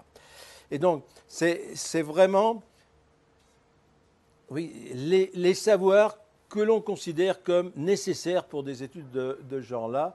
Et là, il y a une certaine unité dans le monde, c'est-à-dire que vous allez voir, enfin vous n'allez pas voir, vous allez voir que quelques questions, mais les questions qui sont posées sont des questions qu'on rencontre finalement partout, sous une forme plus ou moins déguisée, plus ou moins habillée. Et c'est vrai que les élèves peuvent avoir du mal quand l'habillage change, quand le contexte change. Hein. Mais les questions de Teams Advanced n'étonneront en tout cas pas les profs, enfin les gens qui ont fait des maths, ça ne les étonne pas de voir ces questions. S'ils sont profs de terminale, ça les étonne parfois parce qu'ils disent oui, mais moi je n'ai pas vu ça avec mes élèves, mais c'est pas au programme, etc. Mais je veux dire, on s'y retrouve. Teams étudie des questions de mathématiques, mais plus sur le plan technique que voilà, il n'y a pas de démonstration non plus dans Teams. Il y a pratiquement dans PISA, il n'y a pas de démonstration, mais dans Teams non plus. C'est-à-dire le mathématicien ne s'y retrouve pas toujours parce qu'il dit mais oui, mais où sont les démonstrations? Ben oui, elles ne sont pas toujours là. Alors, Teams, lui, c'est pour ça que je disais PISA, j'aurai d'autres mots tout à l'heure, mais Teams, il évalue en fait des knowledge and skills. Je préfère le dire en anglais, pourquoi? Parce que skills pour Teams, ce n'est pas les compétences, c'est les savoir-faire. C'est les anciennes. Il y a 50 ans qu'on parle de skills et ils n'ont pas changé leur façon de parler. C'est toujours les skills, ils ne parlent jamais de compétences. Teams ne parle jamais de littératie, il parle de numeracy. Donc ils n'ont pas du tout la même approche sur les maths. Hein. Excuse-moi Nicolas, je parle des maths seulement. Je peux donner des exemples. Là. Les skills, ce serait quoi précisément c'est de mathématiques en terminale. C'est les savoirs. On va en trouver. Pour que ce soit très clair pour nos Appliquer le théorème de Pythagore dans une situation, dériver une fonction, trouver le maximum d'une fonction, intégrer une fonction sur un intervalle, tout ça c'est les savoir-faire. Alors que les compétences de PISA, qui se moquent pas mal de savoir si on sait intégrer une fonction entre A et B, il va mettre la situation dans une entreprise où il y a des produits qui sortent et où à la fin, pour arriver à répondre à une question, il va falloir introduire une intégrale. Là, on va être au niveau des compétences et non pas des savoir-faire. Donc, non, il n'y a pas d'ambiguïté sur cette différence-là. Je pense que personne, excuse-moi, un prof de maths ne se trompe pas là-dessus. Il voit bien la différence entre un savoir-faire et une compétence, d'ailleurs qu'il a tendance à avoir du mal à accepter parce qu'elles sont tellement difficiles à définir, ces compétences, qu'on a toujours l'impression d'être dans un flou très difficile à dépasser. Et ce n'est pas le cas quand on dit les élèves en terminale scientifique, ils doivent savoir intégrer une fonction continue sur un intervalle AB avec B supérieur à A. Tâche technique, ça embête personne. Ça n'embête pas le prof de maths. L'élève, il peut s'embêter si la fonction est un peu complexe. Mais pas le prof. Bon. Alors que les questions de PISA, c'est le prof qui est embêté avec le questionnement, alors que l'élève, des fois, il se débrouille à peu près. C'est autre chose. Bon. Alors, les questions donc portent sur les connaissances et les savoir-faire. Et chez Teams, les habillages sont réduits au minimum. On n'habille pas les questions par Florence a 5 ans, Isabelle en a 8, ils vont tous les deux au supermarché. L'une des caractéristiques, c'est qu'il n'y a pas de données inutiles. Il n'y a pas de données inutiles. Alors que PISA, la caractéristique, c'est qu'il y a toujours des données inutiles et des distracteurs, comme dans la vie. Il a raison, PISA, dans la mesure où il veut évaluer par rapport à la vie. Là, je regarde la rue Babillon, c'est super. Non, c'est bon, Saint-Germain, le boulevard Saint-Germain, il y a plein de choses qui se passent. Si je veux, les gens qui aiment les maths, ils disent qu'il y a des mathématiques partout. Donc je regarde le boulevard Saint-Germain, ça y est, j'ai trouvé 2 ou 3 patterns en face, il y a des choses super, mais il faut les extraire du réel. Avec Teams, non. Les maths sont là. Donc, ce qu'on a observé, c'est que dans Teams, il y a des niveaux de complexité assez élevés. Alors bon, l'idée qu'il y a, effectivement, si les personnes qui écoutent et qui liront le rapport veulent s'informer vraiment sur les questionnements de Teams et de PISA, pour Teams, il y a 41% des questions qui sont passées dans les enquêtes sont libérées et on peut les utiliser. Voilà. On peut les utiliser. Non, si on les utilise dans certains cas, il faut demander l'autorisation, mais si on les utilise dans sa classe, on n'a pas besoin de demander l'autorisation. Ce n'est pas le cas dans PISA, qui en libère peu, on en reparlera peut-être. Alors, je n'ai pas de statistiques dans Teams, j'ai déjà dit, ni de probabilité. J'ai dû le dire, ça, mais il n'y a pas de statistiques de probabilité parce qu'il n'y avait pas suffisamment de pays qui étaient prêts à se lancer dans cette partie-là. Ce qui va être aussi quelque chose d'important à regarder quand les résultats vont sortir, parce qu'il y a quand même peut-être 30% du temps de nos élèves en terminale S qui sont pris par les statistiques et les probabilités à un très bon niveau, très haut niveau. Enfin, voilà, le curriculum, il est exigeant. Et quand il n'y en a pas ailleurs, ça change tout. Voilà un type d'exercice de Teams pour montrer un peu que c'est des savoir-faire, mais ce n'est pas forcément des savoir-faire techniques bêtes et immédiates. Cette question, si on prend mes niveaux de complexité, cette question va être considérée comme complexe, elle va supposer un certain détour. Vous voyez, et puis elle va supposer une décision. L'élève doit prendre une décision par rapport à la situation. Sophie étudie la représentation graphique de la fonction, définie par f de x égale x plus cosinus x. On lui donne la courbe. Ah zut, moi je savais tracer la courbe. Ben non, on s'en fout, tu sais tracer la courbe, c'est pas le problème. Est-ce que tu peux comprendre ce que ça veut dire ? Elle dit, Sophie, cette charmante Sophie, vous dit que la pente de la tangente au point A est la même que la pente de la tangente au point B. Expliquez pourquoi elle a raison. Vous imaginez l'élève de terminale S, pourquoi elle a raison.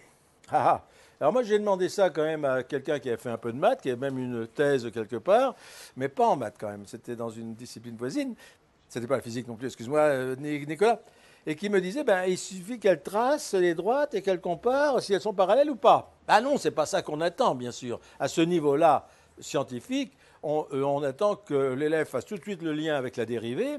Donc si on reprend les niveaux de mise en fonctionnement dont je parlais tout à l'heure, on est au niveau 3, qui suppose un grand détour. 5 minutes, bon, ça va. Voilà, on me fait taire, mais ils ont raison. Alors, je veux dire, ça, c'est typique. Mais c'est aussi typique, d'une certaine façon, de l'esprit de PISA, maintenant. C'est-à-dire que dans une situation plus habillée, j'allais dire, l'élève, il doit pouvoir prendre des décisions. Et il doit pouvoir montrer pourquoi il décide A plutôt que B. Ce n'est pas la démonstration au sens du mathématicien habituel. C'est autre chose. Voilà, une deuxième question, mais ça tout le monde va la reconnaître, c'est une intégration d'une fonction sur un intervalle, et il se trouve que la fonction est négative sur une partie de l'intervalle, et tous les profs de maths qui écoutent, ou ceux qui ont fait un peu de maths jusqu'au niveau terminal, peuvent se souvenir que les R, quand elles sont au-dessus de l'axe des X, elles sont positives, mais quand elles sont en dessous de l'axe des X, quand on intègre, ça donne un nombre négatif. Et donc là, ce n'est pas une addition qu'il faut faire, c'est une soustraction quelque part. Et cette question avait été posée en 1995 et elle n'avait pas été très bien réussie en France. Ça va être intéressant de voir comment elle sera réussie cette année. Voilà une autre question, mais ça, tous les enseignants qui ont enseigné en seconde la connaissent bien. Il faut modéliser pour trouver le cylindre là, pour qu'il ait le volume maximum, sachant que le périmètre de la section par un plan passant par le diamètre, par un diamètre, pour que ce soit le volume maximum. Donc tout le monde imagine bien qu'il faut mettre en équation, qu'il y a tout un travail à faire et qu'il faut trouver un extrémum quelque part et que c'est pas, ça peut se faire en seconde. Une fonction du second degré, c'est pas très difficile, mais il n'y a rien, on ne dit pas. Vous voyez la question, elle vous est livrée brute de chauffe. Si vous n'avez pas la possibilité de la modéliser vous-même, ça ne marchera pas. Alors on court vite sur la littératie. Alors ça, c'est PISA. On passe à alors, il y a des mots-clés chez PISA, c'est compétences, c'est literacy, et c'est quoi le troisième? Je l'oublie, mais je vais le retrouver. Et c'est le cycle de modélisation qui est là. Bon. Alors, cycle de modélisation. Dans l'esprit de PISA, une situation problème, c'est quelque chose qui se génère à partir d'un contexte, d'une situation contextualisée, c'est-à-dire on va vous parler de l'organisation d'une banque, d'une usine, d'une ville, etc. Il va falloir rentrer là-dedans et formuler, on va passer par une formulation, ça veut dire extraire ce qu'on va pouvoir dire de maths, enfin, ce qui va avoir un rapport avec les maths là-dedans, pour répondre quand même à une question.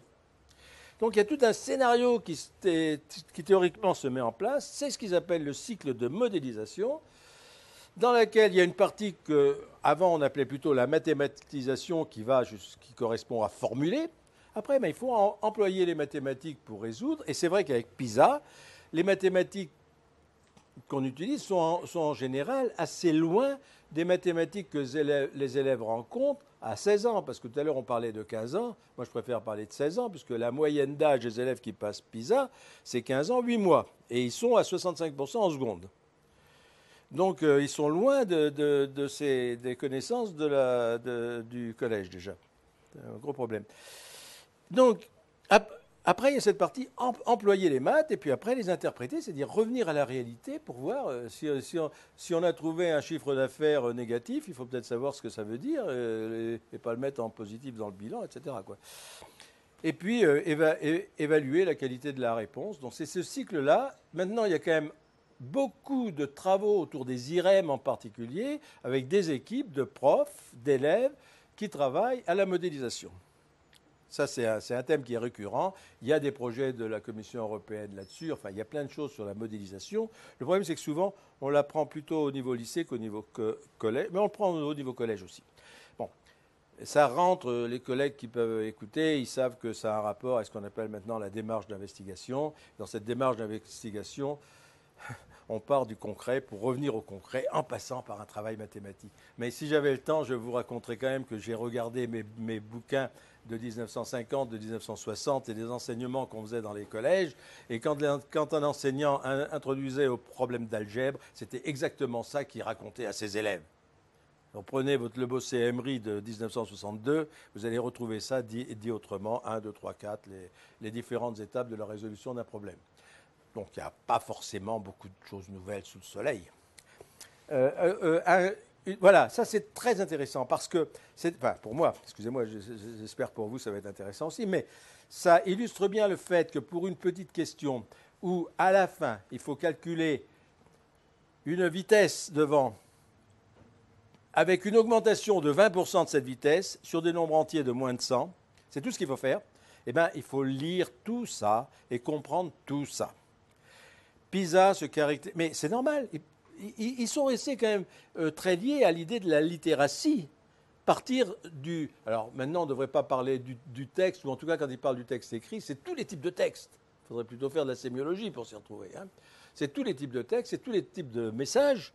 Et on est bien au niveau de la littératie. C'est vrai que dans la simple note... Alors, je sais qu'il y a des gens qui vont crier si je dis ça, mais quand on regarde une notice technique aujourd'hui, pour arriver à savoir sur quel bouton il faut appuyer, c'est bien sur des textes comme ça qu'il faut se pencher. Hein. Donc, la littératie, c'est pour tout le monde, et tout le monde a besoin de savoir lire la notice d'une machine à laver. C'est peut-être pas très scientifique, mais c'est... Alors, c'est vrai qu'il y a des questions quand même plus mathématiques. Celle-là, elle ressemble à ce qu'on peut trouver dans les classes, en classe de 3e, etc. Parce que finalement, il suffit de connaître le théorème de Pythagore, ou même il suffit de savoir ce que tout le monde savait il n'y a pas tellement longtemps, que la diagonale d'un carré, c'est a racine de 2. Mais... Ah, monsieur... Bon. Non, mais je veux dire, ils ont quand même mis la moitié d'un carré comme triangle rectangle. Ils n'ont pas mis n'importe quoi. Ce serait beaucoup plus compliqué si on avait des côtés de longueur différentes. Alors, cette question est beaucoup... Combien de minutes il me reste, Mamédi ? Ah ben alors, à 2 maintenant. Bon, alors cette question est moi, bon, elle est très intéressante. C'est vrai qu'elle ressemble à ce qu'on trouve dans la vie aussi. Le problème, c'est que pour arriver à la résolution mathématique, il faut être bon en technologie d'abord. Parce que cette technique, c'est une porte à tambour qui tourne. En plus, l'évaluation de PISA est internationale. Moi, je connais des pays où les portes à tambour, on n'en voit pas beaucoup. Hein. Bon. Donc, une porte à tambour, qu'est-ce que c'est? Et même à Marseille, dans les quartiers nord de Marseille, j'ai jamais vu de porte à tambour non plus. Hein. Bon. Une porte à tambour, il faut comprendre le mécanisme. Des secteurs circulaires qui tournent, des secteurs en fait, et non pas des sections comme ils ont traduit. Alors ça, j'ai pas le temps, mais il y a une chose quand même, si des gens veulent regarder toutes ces questions, quand ça va pas, demandez-vous si les traductions ont été bien faites, parce que quand même, il y a beaucoup de traductions qui laissent à désirer.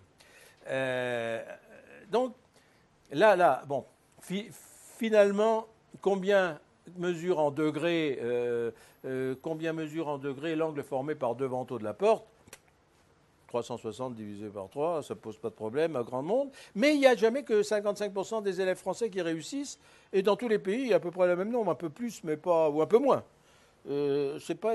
Alors, celle-là est plus intéressante, mais on n'a pas le temps de la regarder vraiment. Mais vous voyez le petit schéma, là, l'air, il passe, là.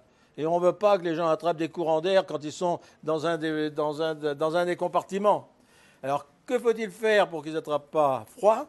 Eh bien, il faut refermer un peu l'arc que vous voyez, mais il faut savoir combien il va rester sur les pointillés. Et comme c'est symétrique, nous, on voit tout de suite. Droite-gauche, on coupe en deux, il reste un tiers, et puis, donc ça fera la moitié de 180 degrés.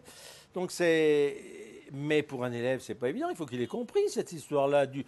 Mais la première fois que j'ai fait le problème, je vous assure que dans ma tête, j'ai tourné les vantaux pour voir comment ça pouvait s'organiser. Alors, c'est une question. Elle était réussie en France parce que là, on avait la chance. Ces questions ont été posées en 2012. C'est l'avance qu'on avait pour travailler, c'est qu'on avait toutes les questions, tous les résultats de 2012. Et les questions de 2015, c'est des questions qui ont été reprises de 2012. Il n'y a pas de nouvelles questions en 2015 en maths. Donc on avait quand même cette confortabilité, j'allais dire, de travailler sur des questions connues. Alors là, celle qu'on publie, bien sûr, c'est des questions qui ont été libérées entre-temps. Mais celle-là a été utilisée en 2015. Et en France, elle a été réussie par 3% des élèves. Ah, mon Dieu, qu'ils sont nuls, nos petits Français. Mais en Finlande, ça a été réussi par 6%. Un peu moins de 6%. Ça veut quand même dire qu'il y a des difficultés quelque part. Et les Japonais qui sont si bons, ils ont réussi, je crois, à 8%. Donc c'est une question qui a posé des problèmes, comme souvent d'ailleurs. Quand on voit les échelles, on dit « Ah, ils sont bons. » Mais quand on regarde dans le détail des questions, oui, les Japonais réussissent mieux que les Français certaines questions, pas toutes d'ailleurs. Mais souvent, en termes de pourcentage, les écarts ne sont pas si grands qu'on veut bien le croire. Hein. Et en tout cas, cette question, qui est une question très difficile, on parlait des échelles, elle monte au niveau 6, bien entendu, de la classification. Et je vous dis, en France, seulement 3% des élèves. On peut s'interroger, mais voilà. Et alors, je reviens sur mes classifications, mais on l'a mise au niveau D en termes de complexité, on l'a mise au niveau maximum en termes de mise en fonctionnement des connaissances. Mais bon. Alors, il paraît que vous pouvez poser des questions. C'est bien.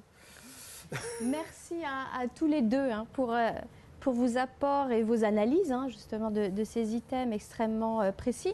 Alors, on est interpellé à travers plusieurs questions sur ces fameux effets palmarès et la légitimité à créer des palmarès. Je pense que on l'a chacun finalement évoqué à un moment ou à un autre des exposés. Alors, c'est des questions finalement assez différentes que je vais donner, et puis chacun verra comment y répondre. Alors, première question qui dit il semble que les évaluations rendant compte d'autre chose que ce que la didactique ou les programmes visent, pourquoi établir un palmarès? Autre question, en même temps, il reste toujours dans ces études des effets comparatifs avec les autres pays de l'OCDE. Voilà, il y a donc bien un effet palmarès. Alors, je vais vous donner évidemment la parole sur ces effets palmarès. Je suis moi-même intervenue très très vite sur ce point-là. Et je crois que c'est vraiment un point qui est central dans ces enquêtes. On voit le travail minutieux que vous avez fait, on voit finalement ce qu'on peut en tirer. Et souvent, il y a un décrochage dans l'information qui arrive dans le débat public. souvent résumer à ces palmarès, parce que finalement, c'est ce sur quoi on communique le plus simplement dans les médias. Alors, le CNESCO insiste sur le fait qu'évidemment, il faut faire attention à ces informations qui sont réduites à des palmarès. Alors, à mon avis, pour plusieurs raisons, et on verra évidemment si vous partagez ces éléments. Tout d'abord, on a souvent des présentations de rangs de pays, puisqu'on a des médias qui s'emparent des palmarès en disant il y a tel pays qui est au rang 18, l'autre au rang 19, etc. Donc on va insister à travers le travail qui est fait pour ce rapport sur le fait que finalement il peut y avoir des pays très proches en termes de rang qui ne sont pas dans des situations statistiquement différentes, pour la bonne et simple raison que ces études fonctionnent à travers des échantillons représentatifs d'élèves. Et donc, comme toute étude qui travaille à travers des échantillons représentatifs et qui ne travaille pas sur l'ensemble de la population d'élèves, on a bien des marges d'erreur qui sont liées à ces études statistiques. Donc, attention, il n'y a pas des rangs de pays, mais il y a bien des plages. Il y a des plages finalement de pays qui ont des résultats que l'on peut dire communs. Donc, attention à finalement ces histoires de rangs. Ce qui a aussi attiré mon attention lorsque j'ai regardé les derniers résultats en culture scientifique, c'est finalement, et là aussi il faut être vigilant, attention aux palmarès qui sont unidimensionnels. On va avoir tel résultat en culture scientifique, mais si on regarde plus dans le détail, on se rend compte, et là j'aimerais bien avoir le retour aussi de Nicolas Descamps, on se rend compte que lorsqu'on regarde finalement les résultats de PISA 2012 en culture scientifique, et puis on avait ce résultat déjà en 2006 quand c'était la majeure, on a bien un décrochage entre les capacités des élèves à mobiliser des connaissances, qui sont avec des scores inférieurs à la moyenne de l'OCDE, et au contraire, vous nous avez parlé de ces compétences procédurales, de ces compétences épistémiques. Dès lors qu'on leur demande en fait finalement à se mobiliser et à être en réflexion sur la science, là au contraire, on a des élèves français qui réussissent au-delà de la moyenne de l'OCDE. Donc finalement, quand on a une échelle moyenne culture scientifique, on est sur la moyenne de l'OCDE, mais finalement, ça vaut quand même vraiment le coup. Il faut travailler, regarder dans le détail, parce qu'on a des résultats qui sont quand même très différents. Difficulté à mobiliser des connaissances dans ces situations de la vie quotidienne, et au contraire, la démarche scientifique qui semble davantage assimilée. Est-ce que ça fait lien avec certaines analyses, ça fait écho avec certaines analyses? Du tout, pour ce rapport, on n'a pas du tout regardé les résultats des anciennes études. En plus, elles vont probablement être assez difficiles à comparer aux résultats de 2015, puisque le fait qu'on passe d'un environnement papier à un environnement informatisé change beaucoup les choses. Bon, il y a tout un tas de questions nouvelles sur les simulateurs qui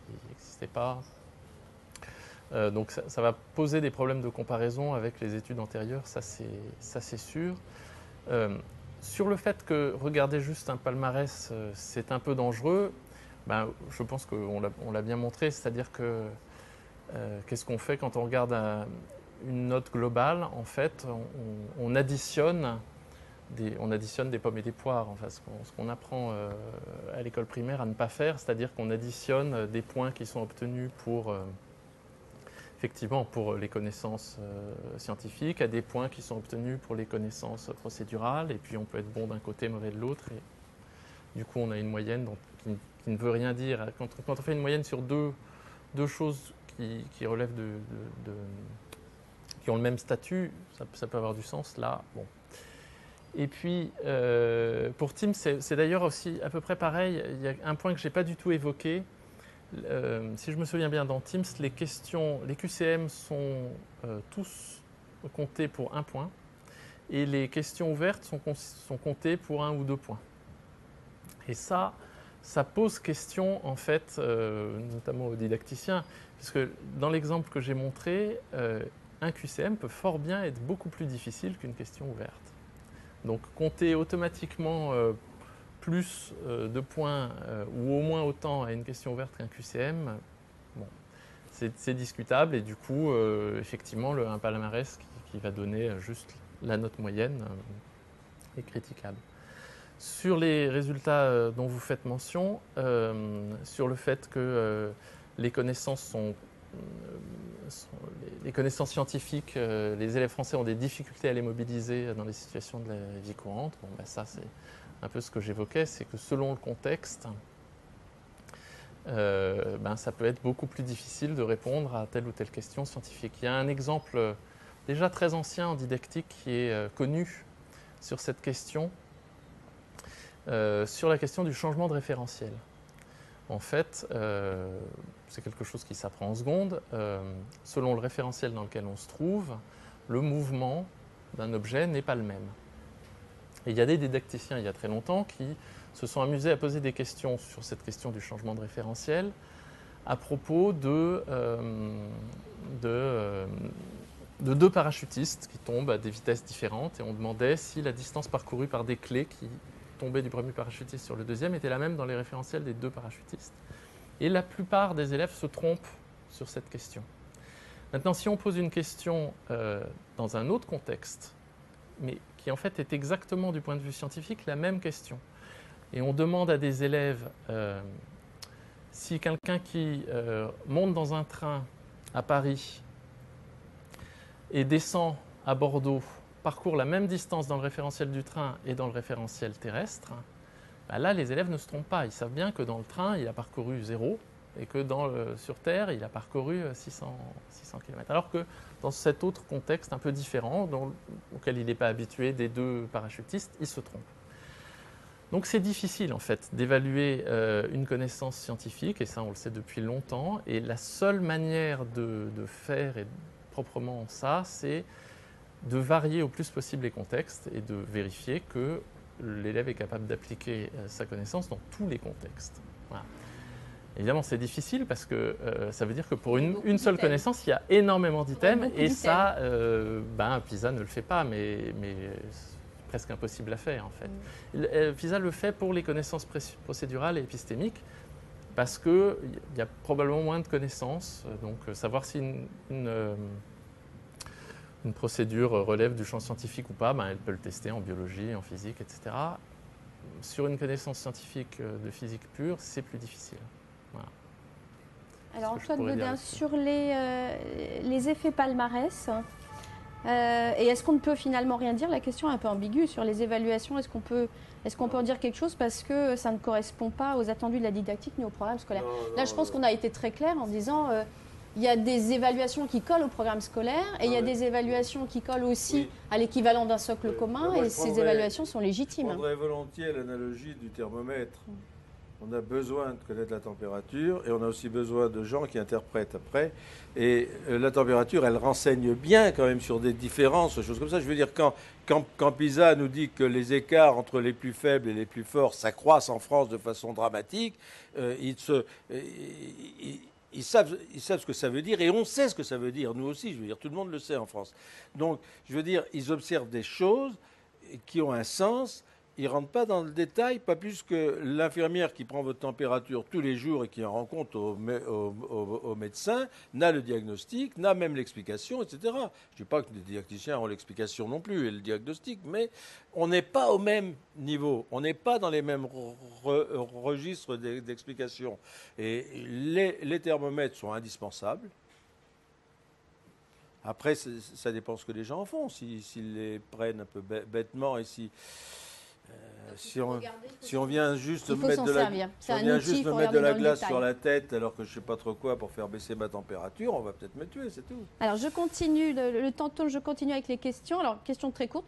Pour PISA, il semble que les majeures sont comparables entre elles. Donc pour 2015, on comparera avec 2006 en culture scientifique. Oui, tout à fait. Alors, justement, je pense qu'il y a peut-être des points justement à voir. Alors, autre question, ça reboucle sur ce que Nicolas expliquait. Interrogé sur les comparabilités entre les tests sur papier et ordinateur, PISA dit que ces résultats sont comparables. Alors, justement, j'aimerais bien aussi entendre Antoine Bodin, parce que c'est peut-être pas si peu comparable que ça. Tout dépend de ce qui est transposé, d'après ce que j'ai pu comprendre. Oui, c'est ça? Les expériences qui ont été menées ici ou là, sur le reading literacy, enfin sur la compréhension de texte, sur les maths aussi, il y a des petites différences. Mais alors justement, après, ça dépend ce qu'on veut faire du thermomètre. Si on est physicien, des hautes énergies ou des basses, je ne sais pas. Et si on veut une précision à 1 centième de degré, bien sûr, le thermomètre ordinaire, ça ne marche pas. Mais le thermomètre médical, à 1/2 degré près, il vous dit bien si vous avez de la fièvre, s'il faut aller voir le médecin ou si ça ne va pas très bien. Je veux dire, voilà. Les biais dans les comparaisons temporelles seraient limités.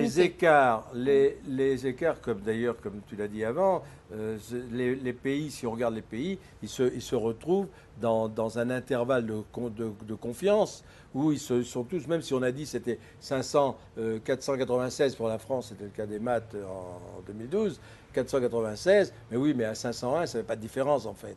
Et alors, évidemment, les gens qui n'ont pas la culture statistique pour interpréter ça, ils vont tous se dire qu'on a perdu 4 points. 4 points sur quoi? Quand on sait que l'échelle est infinie. Moins l'infini plus l'infini. Et là-dessus, ce n'est pas 4 points qu'on a perdu, c'est 4 centièmes d'écart type. Alors, ne me faites pas dire que personne parce que je vais me faire tuer à la sortie, je ne dis pas que le niveau ne baisse pas en France. Il y a des problèmes, il y a des vrais problèmes. Surtout en maths. Surtout en maths. Il y a de vrais problèmes. Mais il ne faut quand même pas se tromper en prenant des points comme étant des valeurs absolues de différence. Il faut les interpréter. Qu'il y ait des choses qui baissent depuis 20 ans, je crois que plus personne ne peut le nier. Donc plus personne ne le nie en fait, ce n'est pas le problème. Mais c'est l'interprétation qu'on donne à ça. Et de même que les écarts entre les plus faibles et les plus faibles, les plus forts et les plus faibles, ça ne se discute pas non plus. Sur les connaissances que PISA met en avant comme les connaissances nécessaires à tout citoyen, c'est bien sûr tout à fait différent de Teams Advance. Là, c'est pour tout citoyen sur ces compétences qui sont pratiquement transversales, en fait. Pour beaucoup d'entre elles, eh bien, effectivement, l'écart se creuse et personne ne peut le nier. Et moi, je ne sais pas ce qu'il faut faire, bien sûr, mais on ne peut pas dire pour autant que ça n'existe pas. D'ailleurs, excusez-moi, il suffit d'être allé travailler un peu avec les élèves des écoles de la deuxième chance, ici ou là, pour savoir qu'il y a des vraies difficultés chez les jeunes adultes qui n'ont pas aujourd'hui la capacité non seulement de répondre aux questions de type Advance, mais pas non plus aux questions de PISA, et même pas aux questions de Teams grade 4. Donc il y a certainement quelque chose à faire là. Oui, je voulais juste ajouter que, mais on l'a déjà évoqué, PISA mesure des choses qui dépendent probablement en partie de l'école, mais pas seulement. Parce que l'habitude, par exemple, d'utiliser un ordinateur, de savoir cliquer sur tel ou tel bouton, elle dépend quand même beaucoup du contexte dans lequel un élève se trouve. Et ce n'est pas pour rien non plus que c'est l'OCDE qui mène cette étude. Enfin, elle dit des choses sur le pays, l'état du pays de manière générale. Alors que Teams Advance, en tout cas, je n'ai pas regardé Teams pour le CE1, là, je pense, dit beaucoup plus des choses sur l'école, les curriculums et l'état du système en lui-même. Oui, on voit bien qu'il y a deux logiques. Celle du socle commun, avec évidemment des acquisitions qui peuvent aussi se situer en dehors, et celle d'un arrimage très scolaire. Merci beaucoup, messieurs, pour tout ce que vous avez pu apporter à ces explications. On voit bien que finalement, on est face à des objets qui sont extrêmement complexes.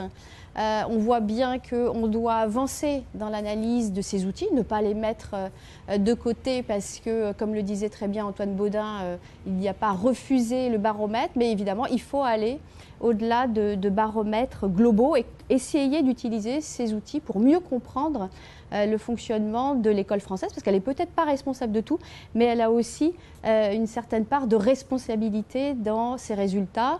Un grand merci aussi à notre partenaire Canopé qui nous accompagnait dans cette conférence virtuelle interactive. Et puis encore merci évidemment à notre partenaire Sorbonne Nouvelle qui nous accompagne toujours avec fidélité sur ces conférences et sans lesquelles ces conférences virtuelles actives ne pourraient pas avoir lieu. À très bientôt.